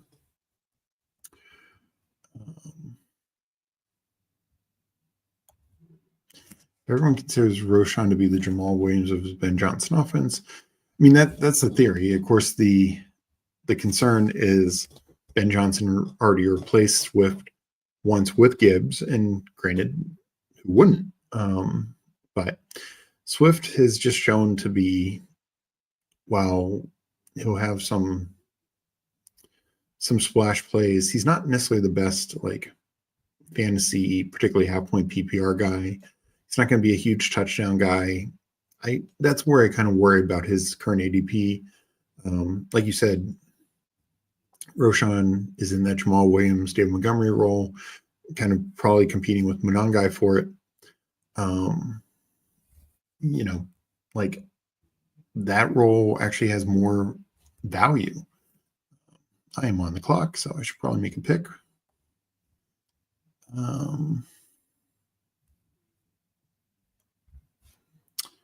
We will go Jaden Higgins. Get back at receiver. There are some falling quarterbacks here.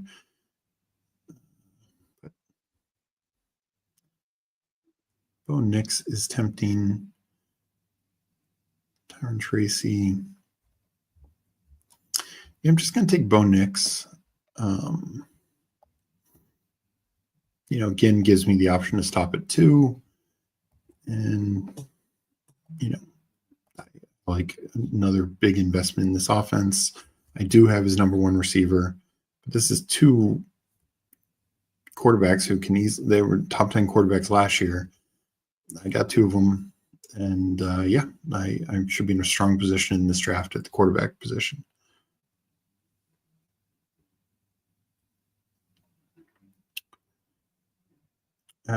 So just to wrap up on Swift, I want some, but he probably will be the guy I'm the least on, just because Munangai's free, and Roschon still is a pretty decent ADP. But I want to share for sure.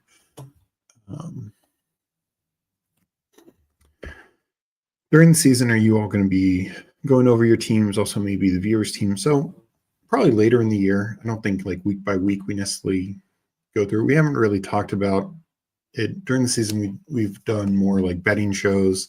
We'll do more battle royale type shows. Yeah, we do need to plan about doing more this year, obviously. And as we grow, we'll see what we do, and we'll definitely let you know what our plans are during the season. Paulino, thanks for checking in. I've been in on Biggs because he's the best runner. Certainly has his limitations. Maybe he earns a goal line work, and they start liking his runs. Not going crazy, but I like it. Yeah, and what I will say is his ADP is at least at a palatable area where, but the big thing is, can he get that goal line role? Definitely, it's absolutely possible. Right now I'm the lowest. Well, I don't count LaQuinn Allen, but I'm probably the lowest on him between ETN, Tootin, and him.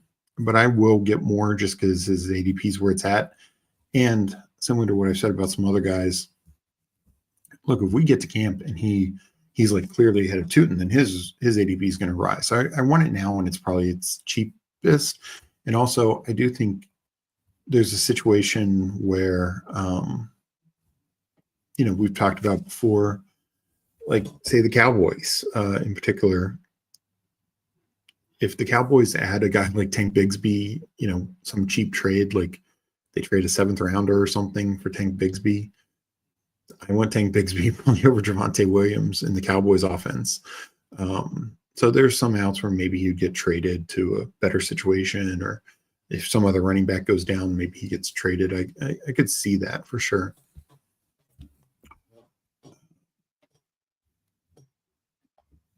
We've done some DK DFS before. Might do that again. Again, definitely, we will let everyone know. What Tyler is one of the guys. He and Spread do shows, but last year Meg and I did a betting show with Tyler. We had some solid winners last year, and something we want to do more and more of. So I will take Charbonnet.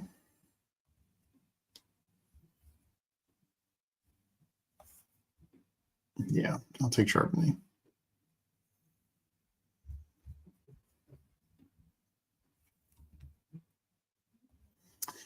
And I will take Ramondre.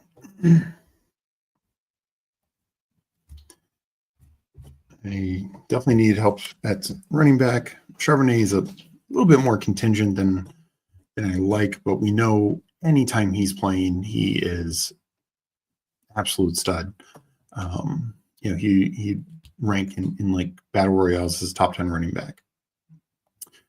Fantasy Dog in here, 36 like, hey Steve, my arch draft nemesis. Good seeing you as well, Fantasy Dog. Always appreciate seeing you chat, and in the draft rooms though it definitely makes it tougher. So appreciate the like. Always appreciate you shouting it out to remind everyone.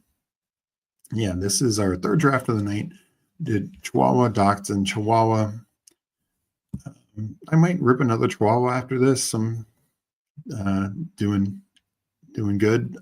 So I might do another. Same as Spears. In terms of you are in on him or out on him, Fantasy Dog.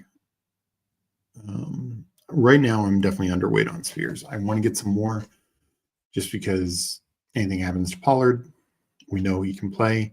My word. Oh, I think you were talking about Charbonnet and Spears. Yes, I think they're very similar. I know Coach Speak, the coaches talk about wanting to get the ball to Spears more, but during the season last year, they said that a lot, and it was just the Tony Pollard show until he got injured, and then Spears had a couple good games.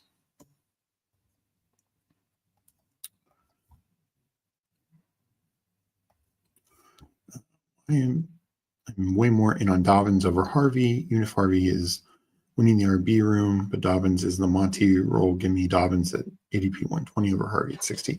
Yeah, I think there I like the split. I'm glad Harvey's fallen some in ADP. I think both are fine value. And I do like Harvey because just we've seen this running back succeed quite a bit. Obviously, the comp to Alvin Kamara under Sean Payton. But we've also seen the, between the tackles back succeed under Sean Payton as well. So I want exposure to both for sure.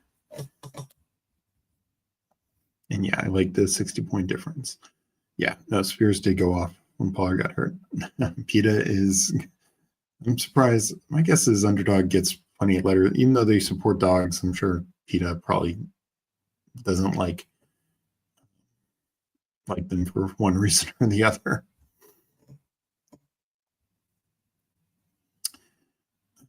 Let's see, coming up, I do need tight ends. I haven't gotten one yet. Did Goddard go? It looks like Goddard went. I was hoping he'd fall back to me. He did not. I'm not going to be too worried about it. I will take Dalton Kincaid. Don't have a ton on him. Probably will go 3 tight end. I typically go 3 tight ends when I do Kincaid, just because I don't feel confident in him. I like that he's part of an elite offense, but I also like tight ends that I feel confident in. He does not fit that bill.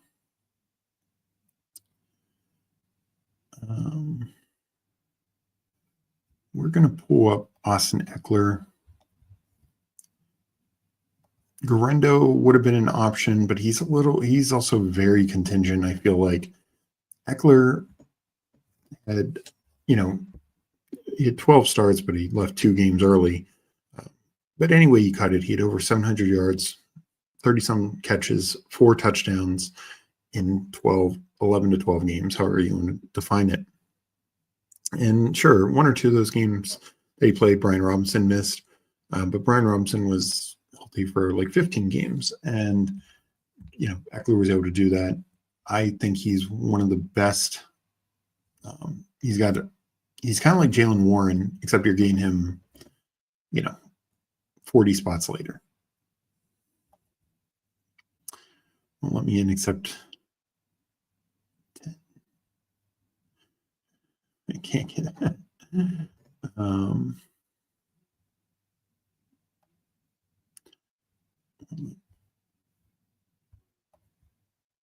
Do you and Grendo? I sort of think they spell CMC a lot more, maybe.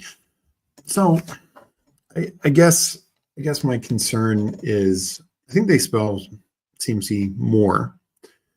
I don't know about a lot more. So I think it could be,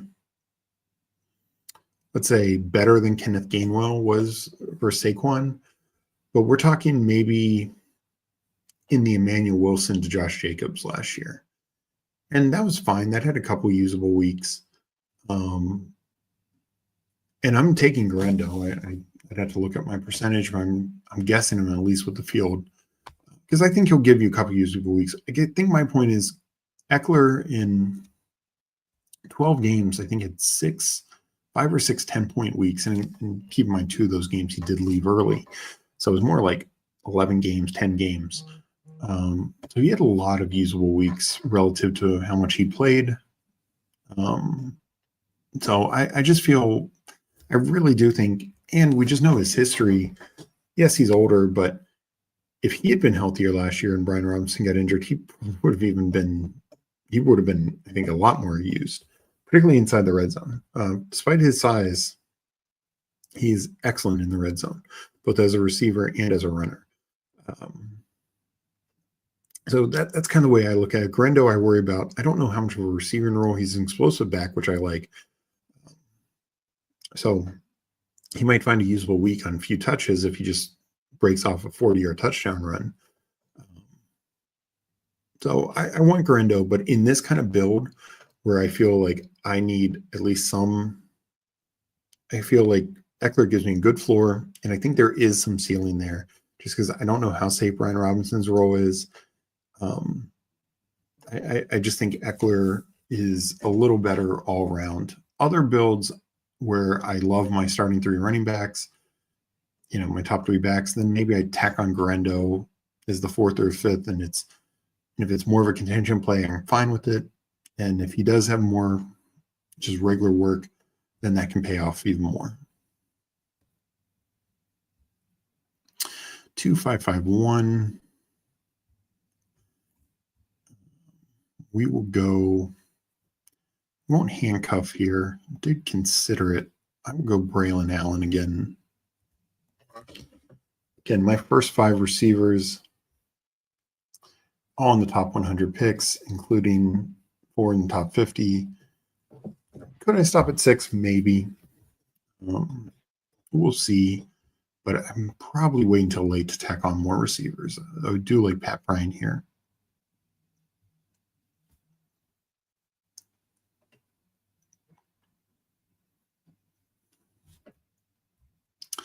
So, one thing you'll notice in these smaller dollar ones, and particularly ones with better advance rates,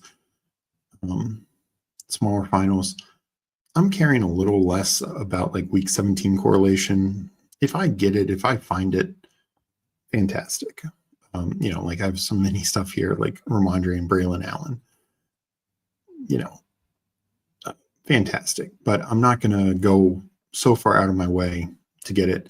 Like team correlation, I'm still a little higher on. So even though I don't have Burrow, Gesicki and T. Higgins, probably the second and third options and one of the best passing offenses in the league, I'm going to be very big on that.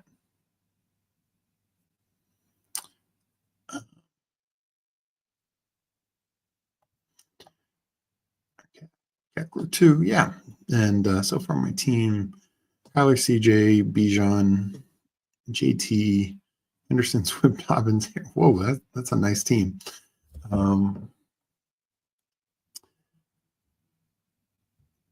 So are you out on Grando and Mason, Eddie? Because I'm very in on Mason, and like I said, I want to be at least with the field on Grando. Probably won't go overboard on him, but Jordan James was a fine rookie they got. I think Grando has the number 2 role in this offense.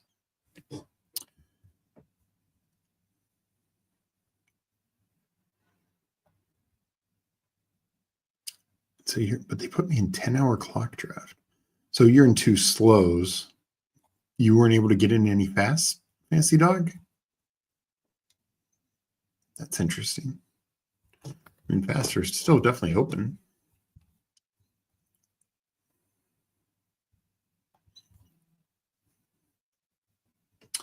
So coming up in a few picks,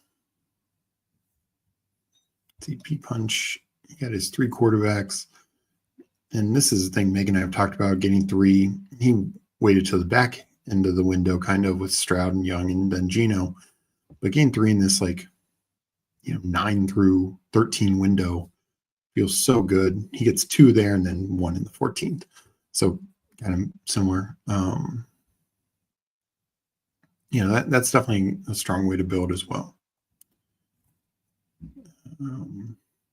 So 2, 6, 5, 2. I'm probably done at running back. But even though I waited, I feel really good, even with the first 2 being the same buy. I feel like I caught up really well. I got 2 tight ends. I will probably tack on another one. I don't think Darren Waller.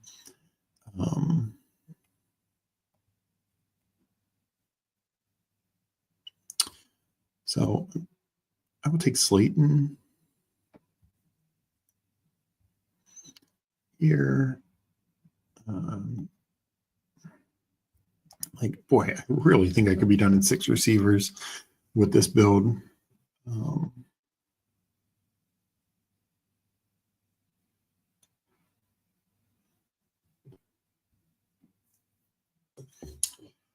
We'll see what happens. I will take Pat Freiermuth. I still think Pat Freiermuth is draftable, particularly if they don't add another receiver. And the rumors that this weekend Steelers were more likely to add on defense than wide receiver.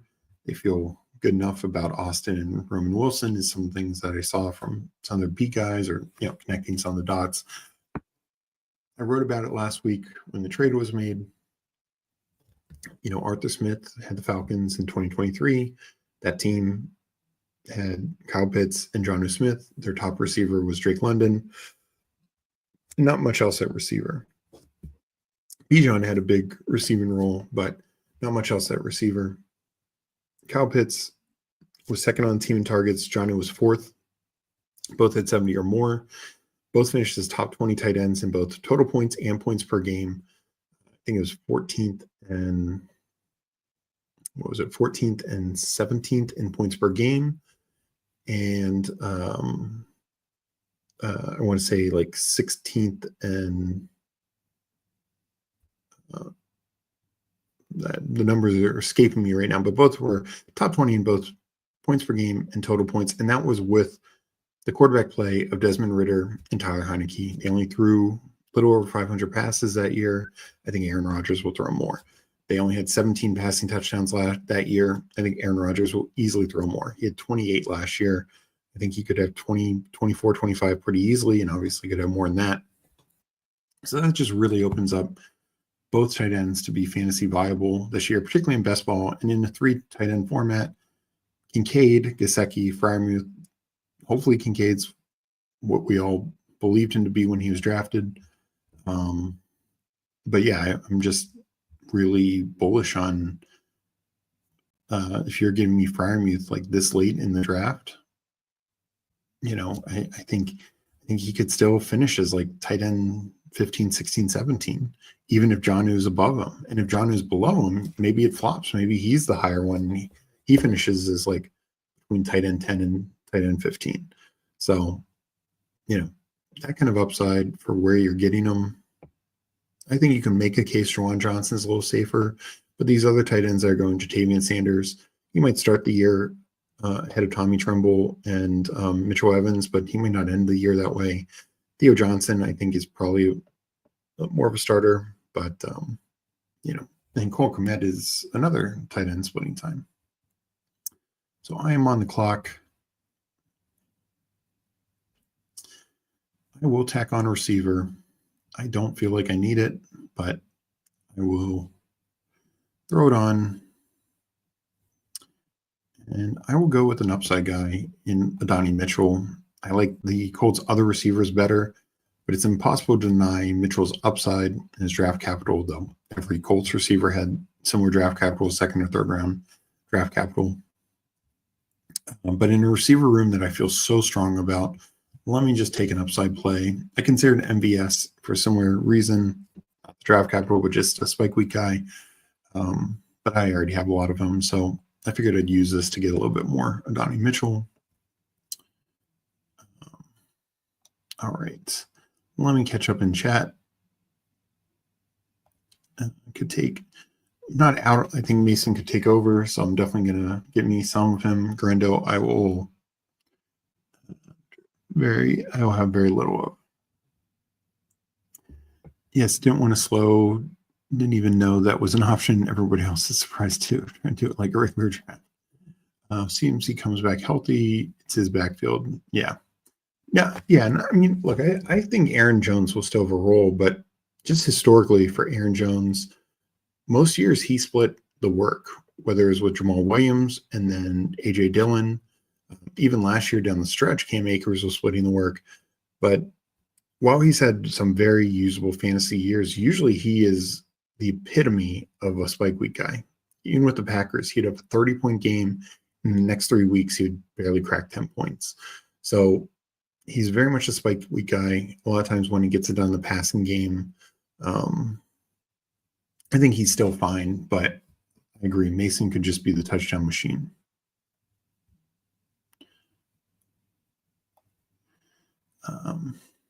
Yeah, appreciate it. Yeah, no.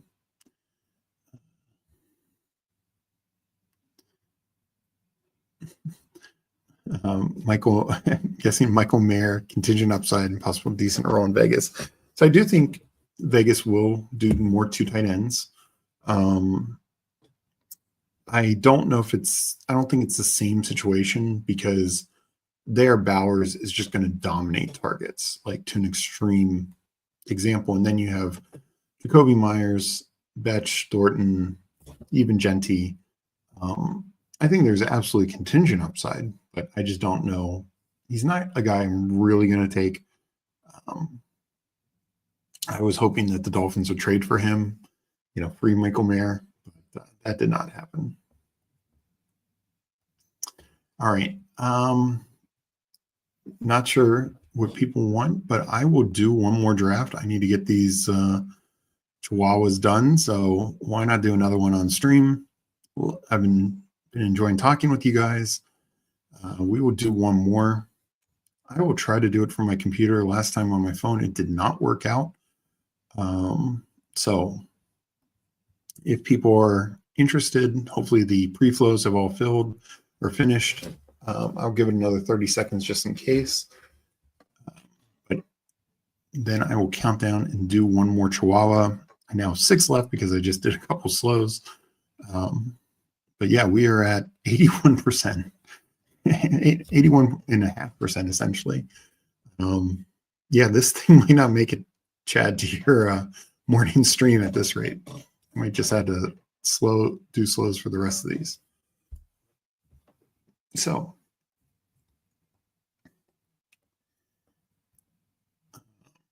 Eddie, I appreciate it. Hope you get in as well. Again, I will count it down. This time I'm going to try it on stream, hopefully, or on the desktop. Hopefully that won't have any issue.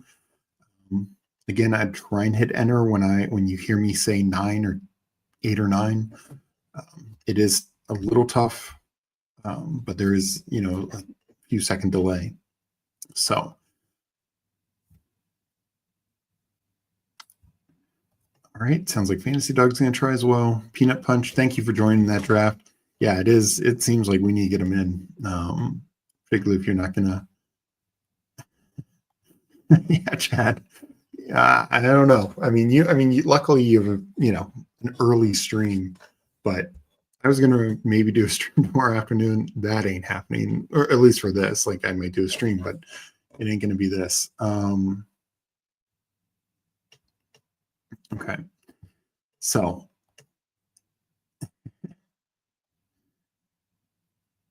hey Ken, how's it going? Yeah, and let me know. I'm gonna start counting now. Again, maybe try and hit enter when I say 9, 8 or 9. If you wait till I hit enter, there's almost no chance you're getting it. So let me start counting. 10, 9, 8, 7, 6, 5, 4, 3, 2, 1, enter.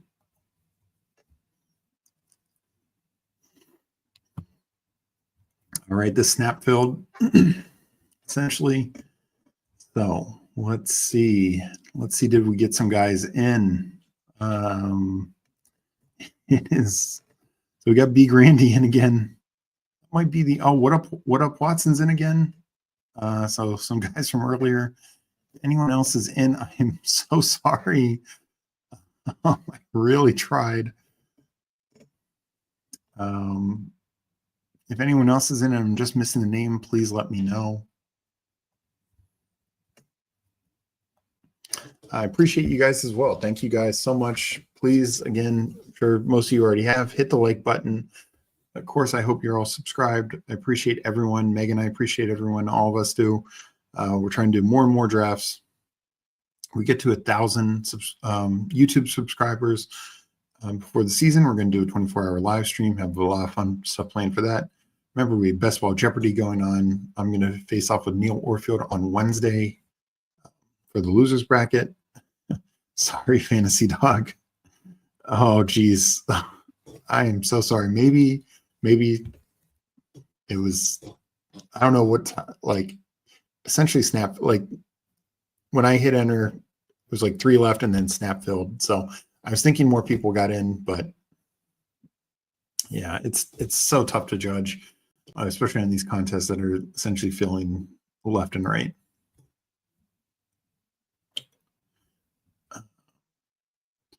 I'm at 11.5 sets. You are Derek Otto. Nice. 420. Nice. Good seeing you.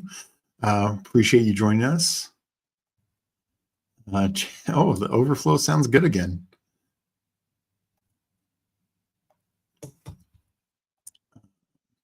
So appreciate the ones able to get in this one, and hopefully your guys' overflow draft goes well.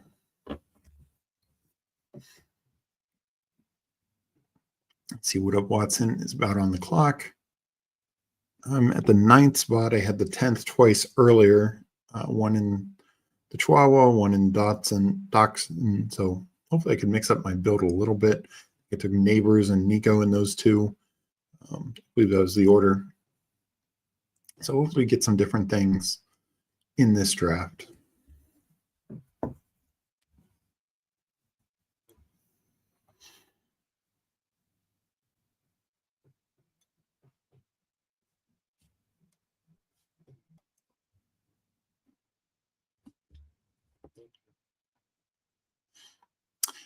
All right, I'm on the clock. I get Puka to come back to me at 9. I will pretty much take Puka most times. He's back there at 9 for me.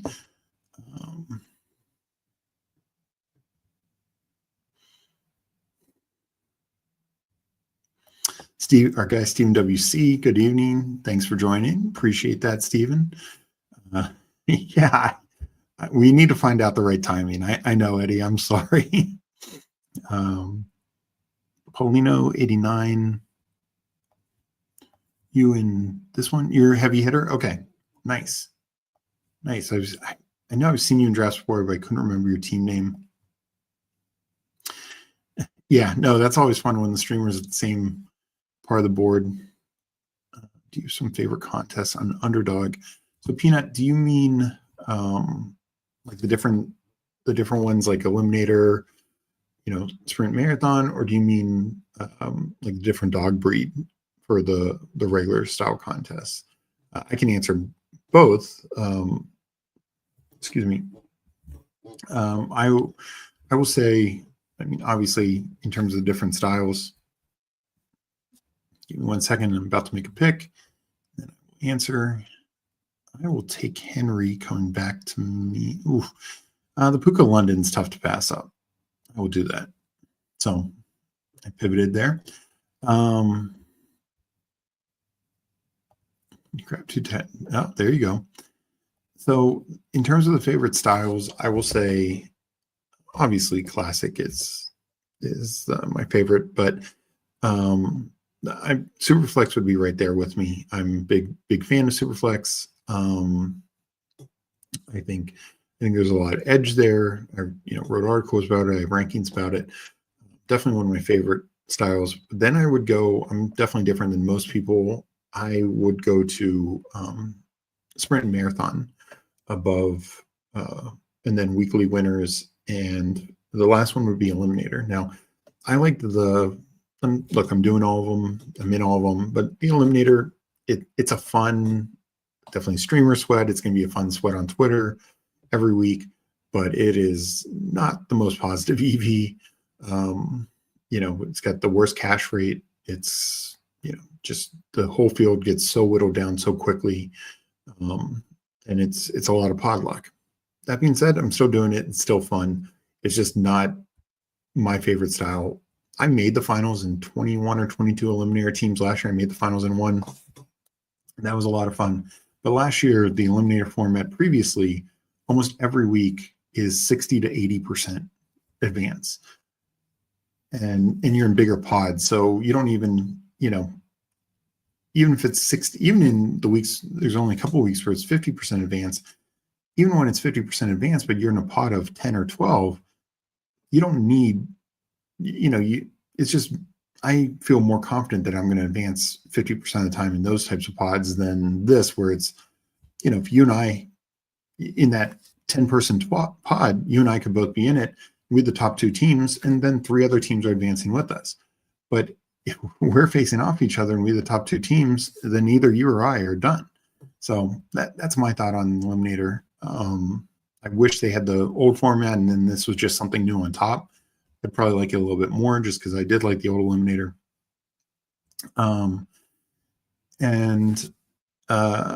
Yeah, so marathon and sprint, I like them because to me they reward good drafting. And we have some articles on those as well.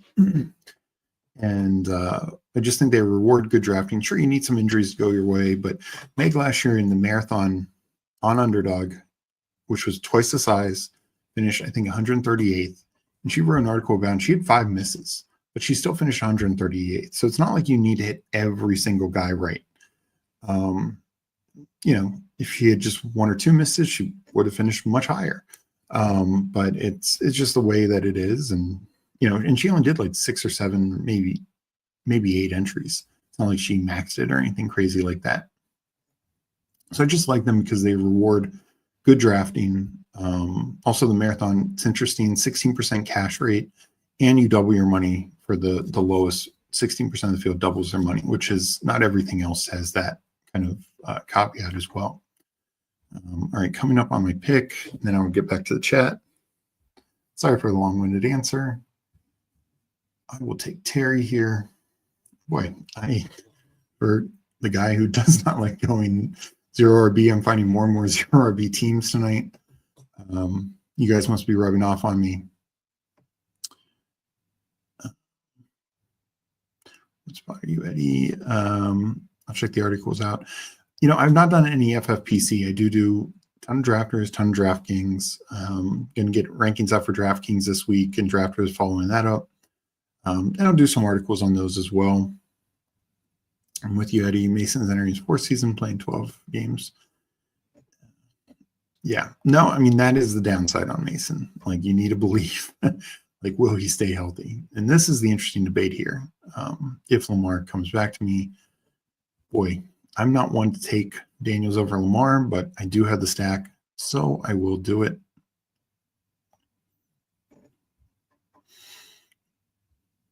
And setting up for another 0 RB team.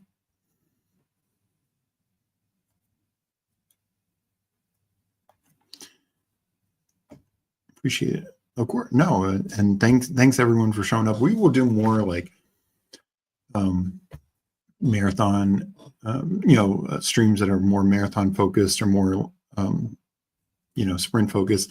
I know they're not for everyone. I do recommend those contests just to consider them. At the same time, though, I recommend them more later in the off season when we get more information. Honestly, I'd say the same thing about the Eliminator. And I know my competition this week, Neil Orfield, has talked about this. The Eliminator is probably the contest. I mean, you can make the case for any contest, but the contest to wait, because take for instance, and I'm not sure if due to camp news, due to injury news, take it, and not just like the Hollywood Brown injury or the JJ McCarthy injury, though you should have been taking Sam Darnold anyways. He was going to start regardless for a thing like the Eliminator, but just the Josh Downs injury, a couple games, start of the year, but his Eliminator in a BBM, it really doesn't hurt him that much. In the Eliminator, though, he should fall multiple rounds. When you get that information in mid-August that, he may not be ready to start the year, he's falling multiple rounds easily. Same with Russell Wilson. When it became clear like Fields was going to start early, again, doesn't impact him in BBM, or it shouldn't. It did, but it shouldn't. But you shouldn't take him in like an Eliminator if you know that he could miss the first month or something like that. Like, that's why I don't really take Brandon Ayuk in anything. I think he's going to fall in all formats, but in regular, he should fall to like, let's say he misses 4 to 6 games. That's the prognosis. He should fall to, 120-ish. In the Eliminator, he should fall to at least 150, if not later. So that's my take is, honestly, all these tournaments are better off suited when we have more information, but especially these like different styles.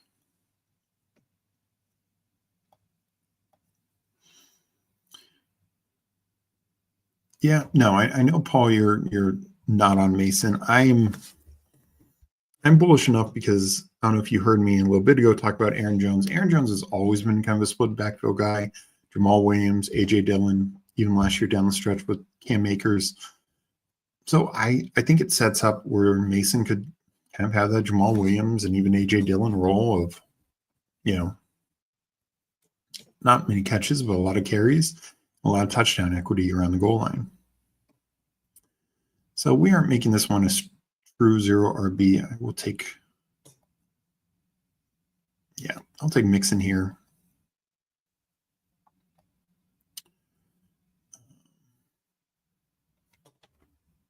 We'll be up in 5 picks, and then I'll go back to the board.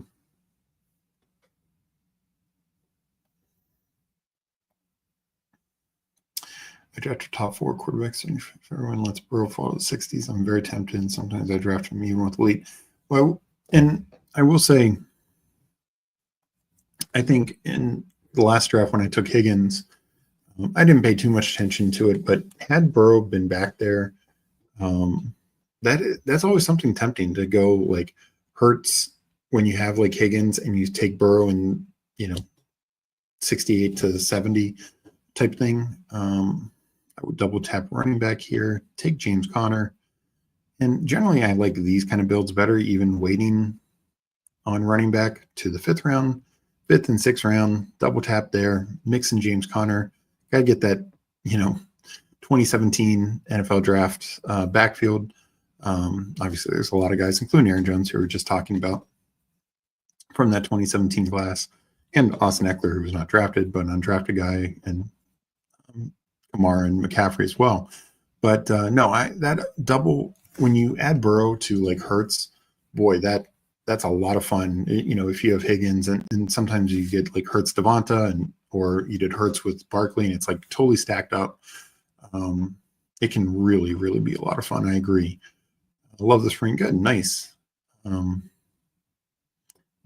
with the back of Aaron Jones. So, I want Aaron Jones. I just think Mason in this format has the chance to, what if he gets, 8 to 10 touchdowns? This is going to be a good offense. They also totally rebuilt their interior offensive line. But I get, you need to make your thoughts.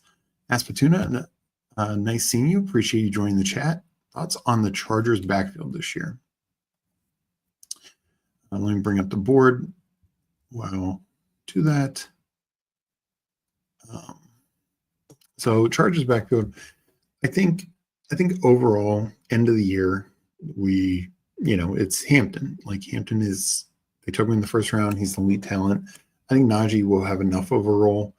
I think Hampton's ADP might be slightly too high. Najee's probably ticked too high as well. It's tough for me because I do think the Chargers offense is going to be really good, but that's a situation where I think the touchdowns get very split. I don't think it's so much one guy has the goal line role. I think this could be a 2-for-1, but maybe not even to start the year, which is part of the problem. Like Hampton gets 2 series, Najee gets 1. That's kind of the end of the year. But early on, it might be 50-50 or even reverse, like Najee getting more work. That's my concern. I don't really take Hampton much in something like Eliminator. In this, I need to take him more. I wish he fell slightly more, just because so many of these other backs that go right after him, Cook went after him in this, but like Kenneth Walker, Kamara, Chuba, Mixon, their roles are just so much more projectable, I feel like. But at the same time, I recognize his elite talent. I'm going to take Diggs here. Yeah. I think Diggs makes sense for my 4th receiver. Really like this receiver room. So to answer your question, I like the Chargers. I like their offense. I like they added some to the offensive line with Mekhi Becton. Also some really young offensive linemen. I think this team is going to be really good, but I am not taking enough of them right now at ADP.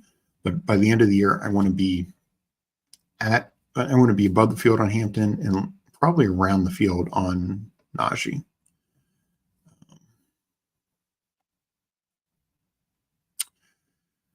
So I don't take a lot, but I'm going to make a team correlation bet on Brian Robinson and Washington just being really, really good.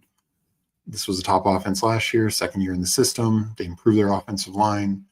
2nd year for Jaden in the system. I don't take a lot of Brian Robinson. I talked about him a little earlier when I talked about Eckler.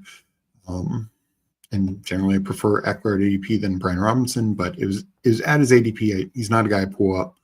And because it's just a full team correlation bet, I will do it. Very, very tempting, bro. Yeah.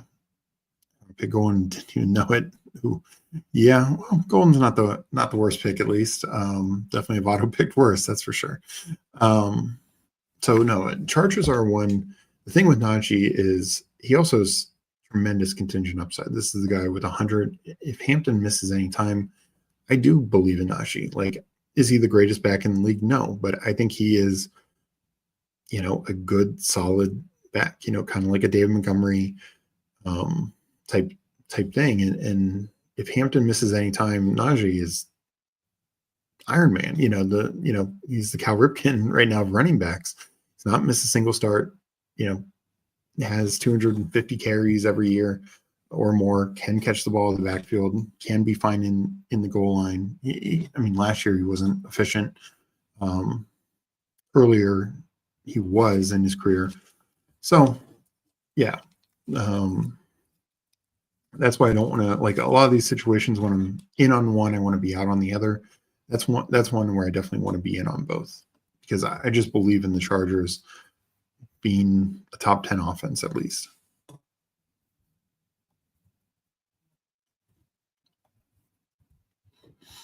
In general, because I am more bullish on running backs, most running backs I'm going to have a higher percentage on. Not all. Brian Robinson's one where I'm at like 2% right now.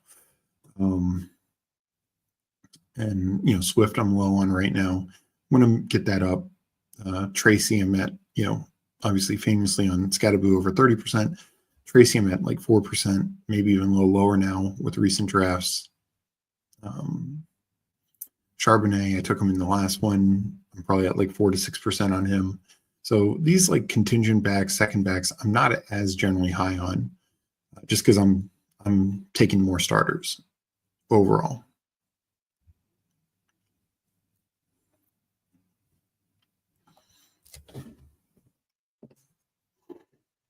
Boy, low fall on Bo Nix, Justin Fields, low past ADP. Both are tempting. Keon Coleman. The inconsistent minicamp I'm not really worried about. Cheed, Coleman. I think I'm going to go running or wide receiver here.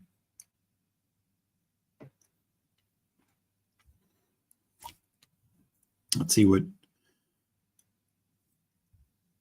I was hoping you'd make my decision easy with Fields, but I'm going to stick with wide receiver. I'll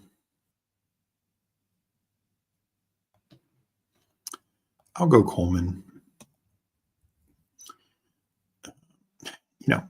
End of the day, the Bills are going to be a top offense. Coleman is second round pick. Flashed a little bit.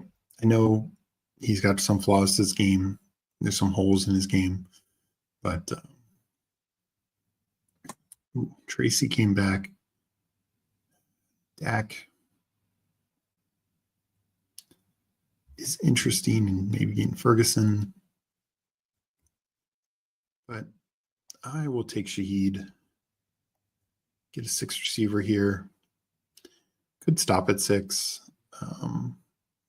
No overlap on buys. Just very well leaves me open to stopping at 6 when I take 6 in the top 112 picks. We'll see what comes back. Hartman in chat, GM, good seeing you, Hartman. Have you gotten all of your Chihuahuas and Dachshunds? Fancy Dog not doing good in my draft. Sorry about that, Fancy Dog. Hopefully you can pull it through. Did sound like a tough room with Chad and Eddie and maybe 1 or 2 others in there.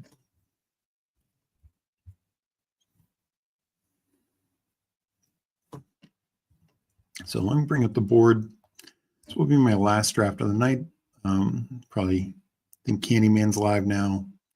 I'm not sure, but if so, I will jump in any other stream probably. Draft away the rest of the night as I get these Chihuahuas in. What are others thinking the next thing Underdog launches? Not sure if you heard me earlier. I think they launch a puppy this week. And also I wouldn't be surprised if they do a super flex, like maybe super flex Chihuahua, super flex Poodle, something of that nature. We appreciate it. Well, thank you, Fantasy Dog. I appreciate that. Your teammate. Well, see, Eddie thinks it's a good team. Oh, I appreciate that, Fancy Dog. Yeah, when that's my theory, Paul. I know last year the puppy 2 was in mid-June, mid to late June, so they're definitely behind on that. Though they didn't have two, you know, they had, I believe, too many schnauzers, but they were much smaller. So, hate it.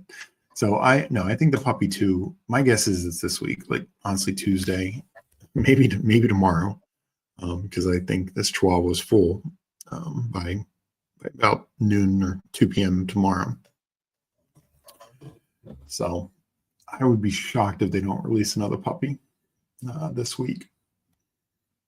And it probably won't be the only thing. Like I said, it could be like a Superflex Poodle.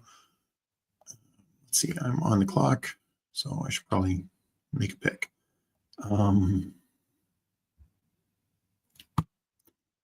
Let's go. I talked about him before. Taj Spears. I need to get more of. Got 2 backs I like, 2 other backs that I recognize have enough upside. I don't love Brian Robinson's price. Spears, I'm kind of indifferent on from a price standpoint, but he's fine.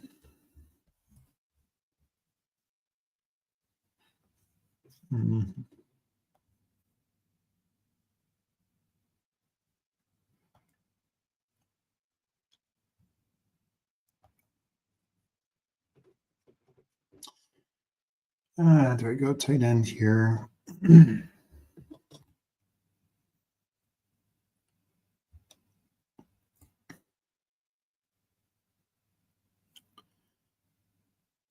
I am going to pull up Ferguson. Like, I think all these tight ends are roughly the same. Ferguson gives me some week 17 correlation with my big Washington build. Not my favorite, but I think it's reasonable. Let me go back to the board. And I don't think he might fall some. Like, you might see Ferguson over here in the 13th round, but I don't think he's coming all the way back to me.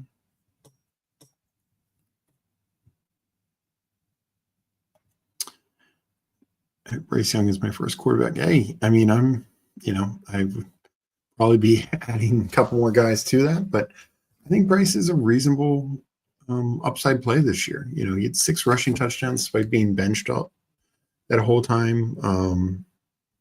Only around 400 yards, so his yards weren't the same, but in around the red zone, he used his legs, and I think that could continue. I think his weapons are better. The offensive line should be a little better. So, Bryce Young showed a lot down the stretch. His weapons are a year older. Adam Thielen, who is still the guy there, one of the guys there. And then, of course, T-Mac, first round top 10 pick investment. I just think it adds a lot of upside to Bryce Young.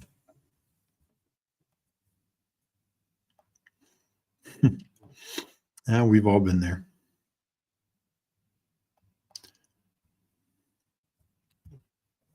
Yeah, no, I mean, panic picks and auto picks, it definitely happens, especially if you're multi-tabling or trying to do 2 things at once.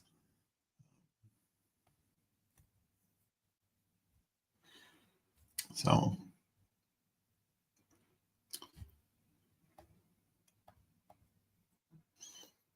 Penix went way earlier than I thought he would. Sometimes he comes back. He did not.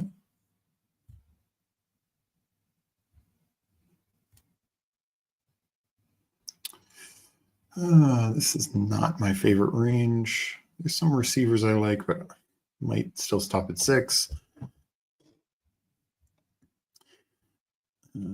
Don't have a lot built out that I could do. Stafford, but I could probably get him coming back. Let me pull up. I don't love Jonnu at this spot. He's fallen, but I think he should maybe fall a little bit more. Let me, you know what? Let's keep it going with running backs that I just don't think enough of. I think Bigsby.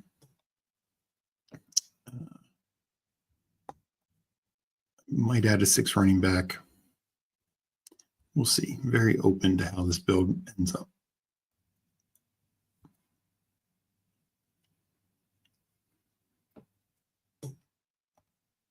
Yeah, Stafford.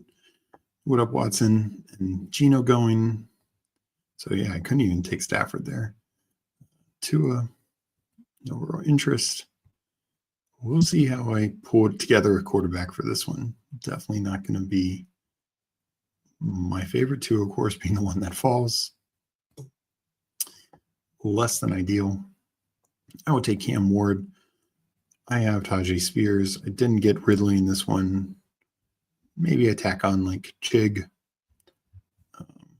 If not, it's fine. I mean, Jaden's going to be my guy. I think I will still add a 3rd since I don't love Cam Ward as my number 2. But I don't have a lot built out outside of, Tyler Shock, which doesn't improve your situation that much.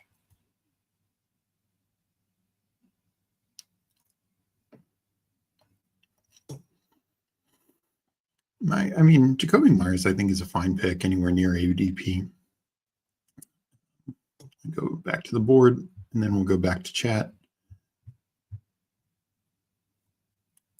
So my guy Thielen goes. Didn't think he was coming back, but also don't really need a receiver right now. Too much Godwin to keep grabbing him. Just keep thinking that had he not been hurt, he would have been top 5 wide receiver last year. More than likely, yeah. When he got hurt, that's where he was. I do think he and Evans, it might normalize some, but even if he was top 10, like you're still gaining a ridiculous value. Even top 15, you're gaining insane value. So I'm with you. I have a good chunk of Godwin and Evans. I need to get more in Buka. I don't really have McMillan. I think McMillan should be like an 18th round guy unless we knew Godwin was missing significant time.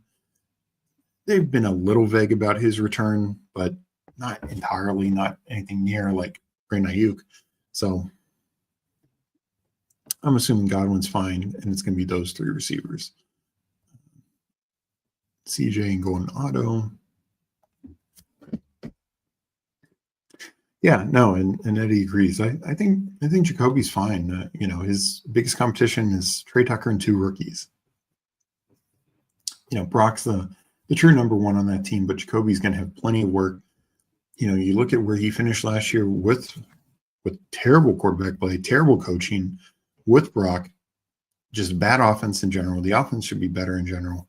And, Devontae Adams was there early in the year. So, he had a really good year, and I don't see why they couldn't run that back.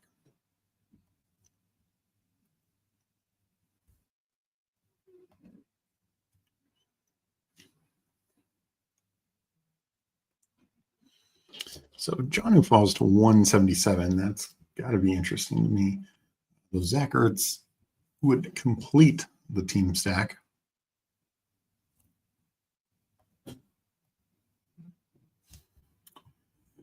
So let's see, 2 picks away. Do I go Jonnu? Because that to me is definitely a value for Jonnu. As I said before, both can hit. Both him and Freiermuth can be totally fine. Not as tight end ones, but give you multiple usable weeks, particularly in a better offense.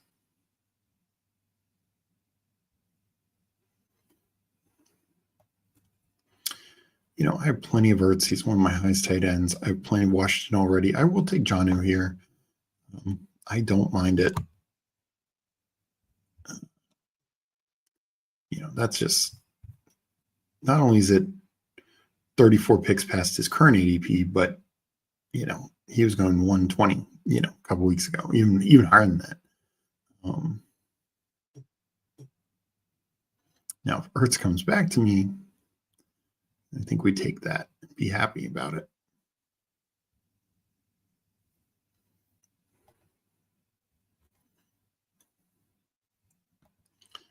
Kate Otten, Miles Sanders. Geez, Ertz came back. I'll take the falling value there, even though I have a ton of him. I was considering a lot of other things, but I almost considered Tua 40 picks, almost 40 picks past ADP, even without correlation. Ooh, that's tough to pass up. 3 rounds of ADP value. My quarterback room is disastrous. Well, sorry about that, Eddie. If you'd been in this draft, you could be stealing Tua 3 rounds past ADP. That is just wild to me.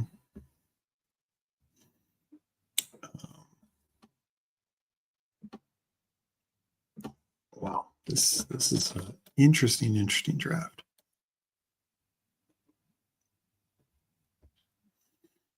I think I'm going to end with 6 receivers. I'll probably do a running back and a quarterback. Even if 2 is there when I get back, even with Rodgers stacked, I think I'd take 2, even though they have the same bye. I mean, that's 60 spots of ADP would be nuts. I don't think it happens, but that would be wild. Yeah, there goes Tua. I mean, 40 spots of ADP. That is wild. Does he? And I think he had Waddle. No, but to me, does not matter. Yeah, does not matter.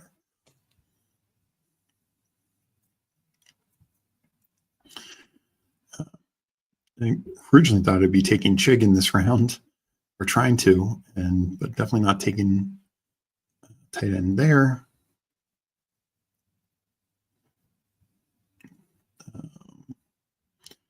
Nick Chubb past ADP. I don't love his ADP. Justice Hill. I can not Chig. I can do Aaron Rodgers. Jarquez Hunter. See if we can get one of these guys.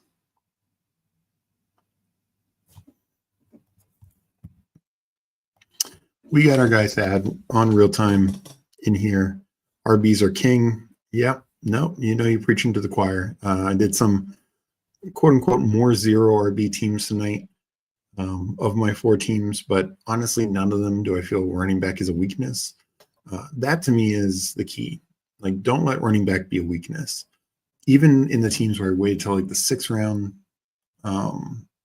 I thought those teams I could still get flex points from my running back. Maybe I'm not getting it every week, but I'm still going to probably get flex points.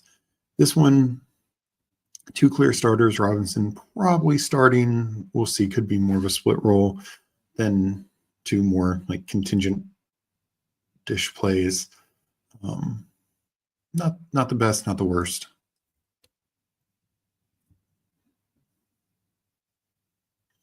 Let's see, Super Rock on auto. Nope, he takes Freiermuth. So I might get Aaron Rodgers back. I mean, these 2 guys already have 3 quarterbacks. Reef Draw has Lamar and Geno. No Steelers. Did Caleb? No. So if I get Rodgers back, that is nice value on that pick for a good 3rd quarterback for my team that probably could use it.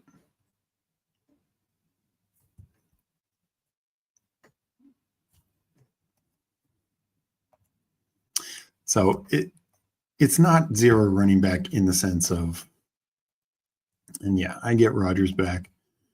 Like this I waited and I took Daniels, 4 receivers, and then I double tapped Mixon and Connor. And I think that's a very strong build.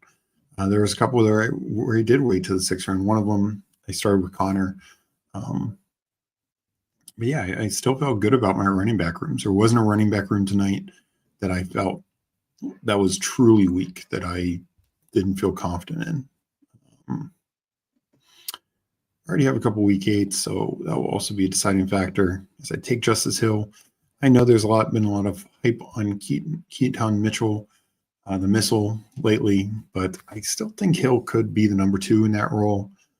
Also the better pass catcher, I think, between the two. So he probably is the third down back in that role on that team for the Ravens. So as we saw last year, that, Hill had 4 usable weeks, 10 or more points, including 2 that were like 17 plus. And some of that was 2-minute drill stuff. And I don't know if Mitchell will have that role. So we'll finish this up here, go to the chat, kind of wrap things up here. But I really had a lot of fun talking ball, doing drafts. Did 4 drafts tonight, 3 Chihuahuas and a Dauchshund. Stoney finished these up. So good luck to everyone finishing them up. Fast, slow, whatever you end up doing. More unique build for me, 3-6-6-3. Daniels, Cam Ward, Aaron Rodgers. Waited on running back, but got Mixon, Connor, Brian Robinson Jr., Spears, Bigsby, Hill. Robinson, Spears, and Bigsby are not my highest owned guys, so I'm glad to get some more exposure of them. Got the Puka London. Didn't get either of the quarterbacks. I was originally hoping for one of them to be my number 2 behind Jaden, but didn't work out that way. Got Terry, got Stephon Diggs, Keon Coleman, Rashid Shaheed. Stopped at 6 receivers, but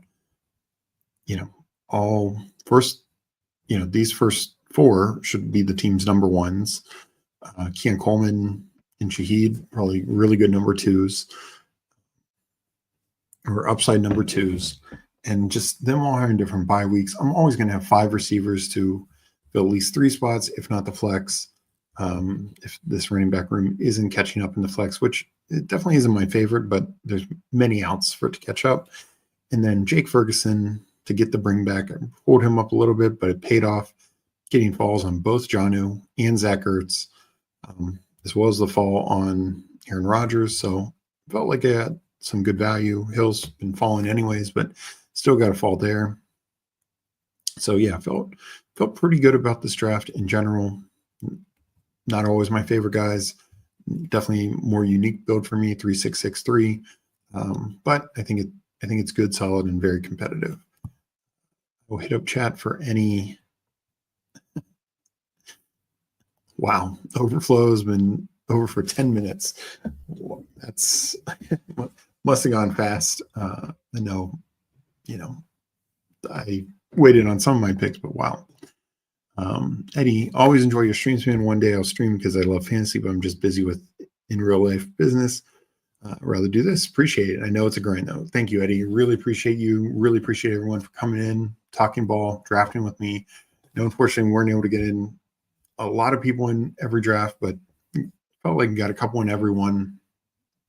Appreciate everyone for, of course, subscribing, hitting the like button.